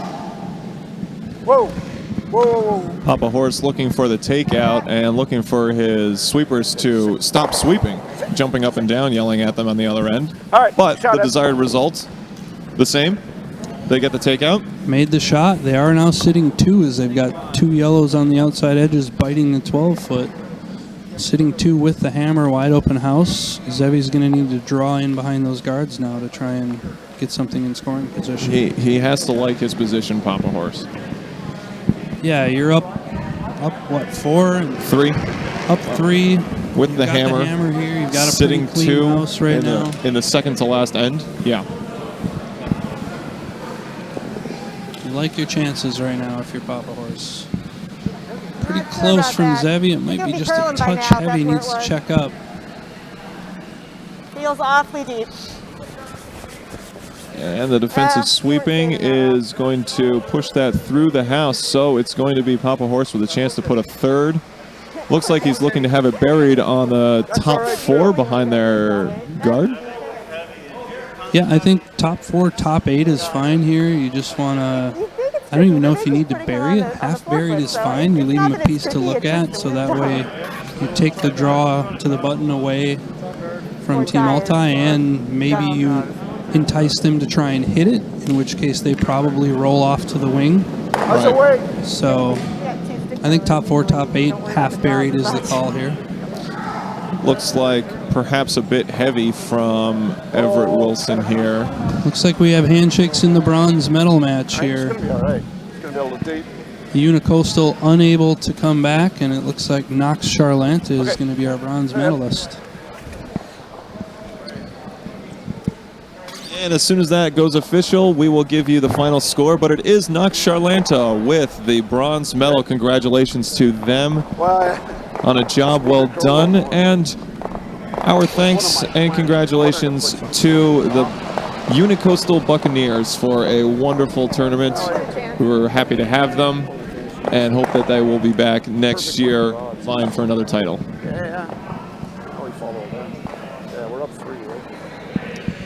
TC with her first here in skipstones on the featured sheet. Again, just got to try that draw undercover here, trying to get fully buried. Top 4 would be really nice for them.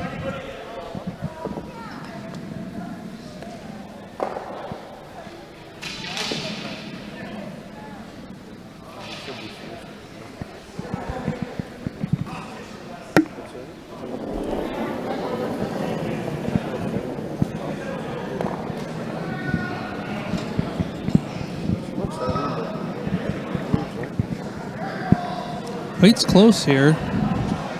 Looks like the sweepers are getting on it. They're going to have to carry this a bit. It might be just a touch light. Not the first time that TC has been light in this match. I see her shaking her head. She's not happy with her weight. I don't think she's happy with the way that she's been throwing it today.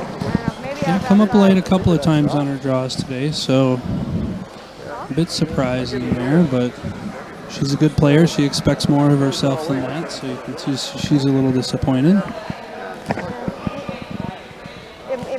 Sean, we haven't been out here. And it was the Unicoastal Buccaneers scoring a single point in the 8th end to finish with a score of 8-6. So it has knocked Charlanta with an 8-6 win over the Unicoastal Buccaneers to take the bronze medal. Congratulations to them. Usually when they're on final stone for Game of Stones here in the D event final. They appear to be sitting 2, but they need to score 3 to tie, so they're trying to take out weight coming down. Oh no, they must be only sitting 1. They're trying to get 2 more in somehow. A bunch of guards up front. That's going to go right through the hole. Right through the uprights. That is going to do it for the D event final as well. So congratulations to the Submariners for their win over Game of Stones in the D event final. We will post that score as soon as it is official. Leaving just our A event final here in the 7th end, getting down to the business portion of it. Not sure if that was a miss that just faded and caught a line there, but the unusual high corner guard there from Bucks and Salts, and maybe that was just kind of a throwaway shot. Let's make sure they don't have an ability to draw that side of the sheet. Could they have been trying to draw around on that side themselves? They might have been trying themselves. And because the path hasn't been used much, it's really frosty and catches up there. And then it kind of falls to the outside, which is why they haven't been playing that side. So yeah, that might have been what happened there.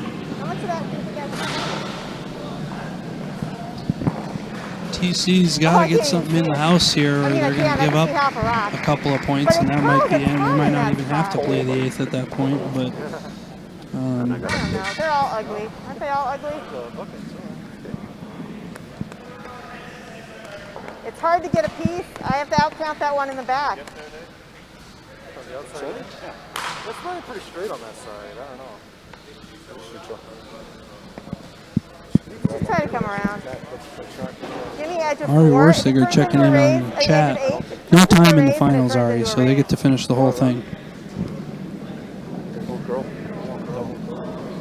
It was great to see Ari yesterday. Ari made an appearance. Yeah, always good to see Ari.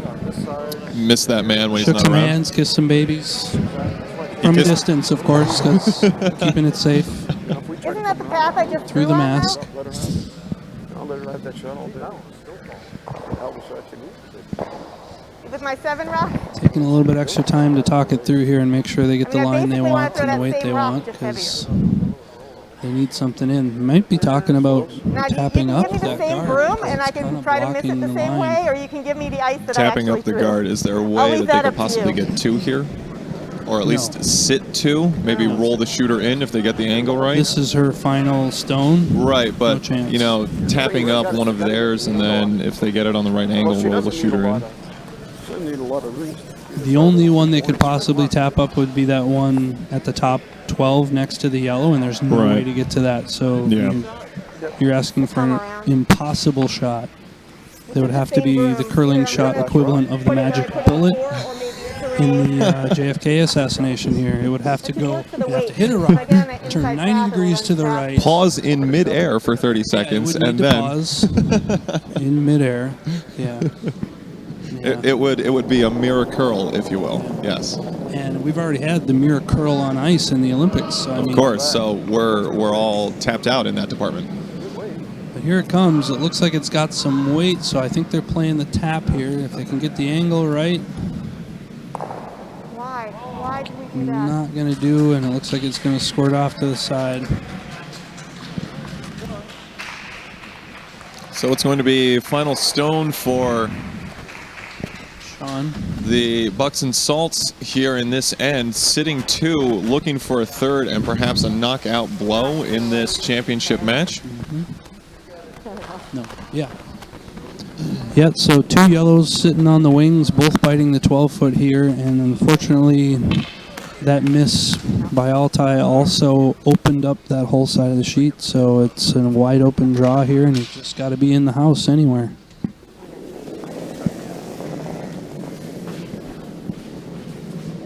Just for weight. Shot coming down, sweeper staying off, perhaps Close. a little bit heavy. What's the weight? Looks a little heavy. I think it's in the house all day long, so I don't think they need to touch this one. So, Come on. well, checks up a little bit Joe at the Roberts end, but giving it looks a like bit it's of gonna a make it. scrub, and if they can keep it there, Stays wide. yes it is. It's going to be 3 points, and it's going to be handshakes in the A event final. Our defending champs have done it again, the team from Orlando. The Old Salts and Young Bucks with the championship. They were in control from the start, really took hold of the match in the 5th end with a big 3 points. Get another 3 to finish it out here in the 7th end, and that is all she wrote. Congratulations. Altai, yeah, they battled it in the first few ends there and got away from him a bit at the end, but good performance by them all weekend as well. They made a lot of great shots, and what a team, what a game. But congratulations to the Old Bucks and Young Salts for their championship, and congratulations to all the curlers out here for a weekend well done. I'd like to thank all of our volunteers, all of our ice makers, certainly our draw master and time lord Eric Mader, our president Jim Windsor and his son Tom, turning the dials and resistors, bringing you the feed all afternoon and all weekend. I'd like to thank my walking correspondent, A Lone Wolf, bringing me the interview. Walking alone, it's alone, walking alone. Lone Wolf. Bringing us the featured segments. I'd like to thank Pierre the Pirate Parrot for hanging out with us all weekend, and of course, my color commentator, Bill Morrison. Bill, what are you looking forward to next year? Next year, 2022, Pirates of the Curl-Ribbean. We've got our new home facility here, and we've got it figured out this year, so I think it's going to be another great one next year, and we'll make it a little bit bigger and a little bit better, and hopefully some more teams will come down and join us and have a ton of fun. Ton of fun. As always, Jamie Sinclair, get your people to get in touch with our people so we can fill out our team for the Ice Cup in Iceland. Jamie Sinclair, we're looking for you as well. So if you want to come out of the woodworks, that'll do. And for my entire team and all of us here at the Orlando Curling Club, I'd like to thank you. I am Brian Bird, signing off. Clear eyes, full hearts. Can't lose.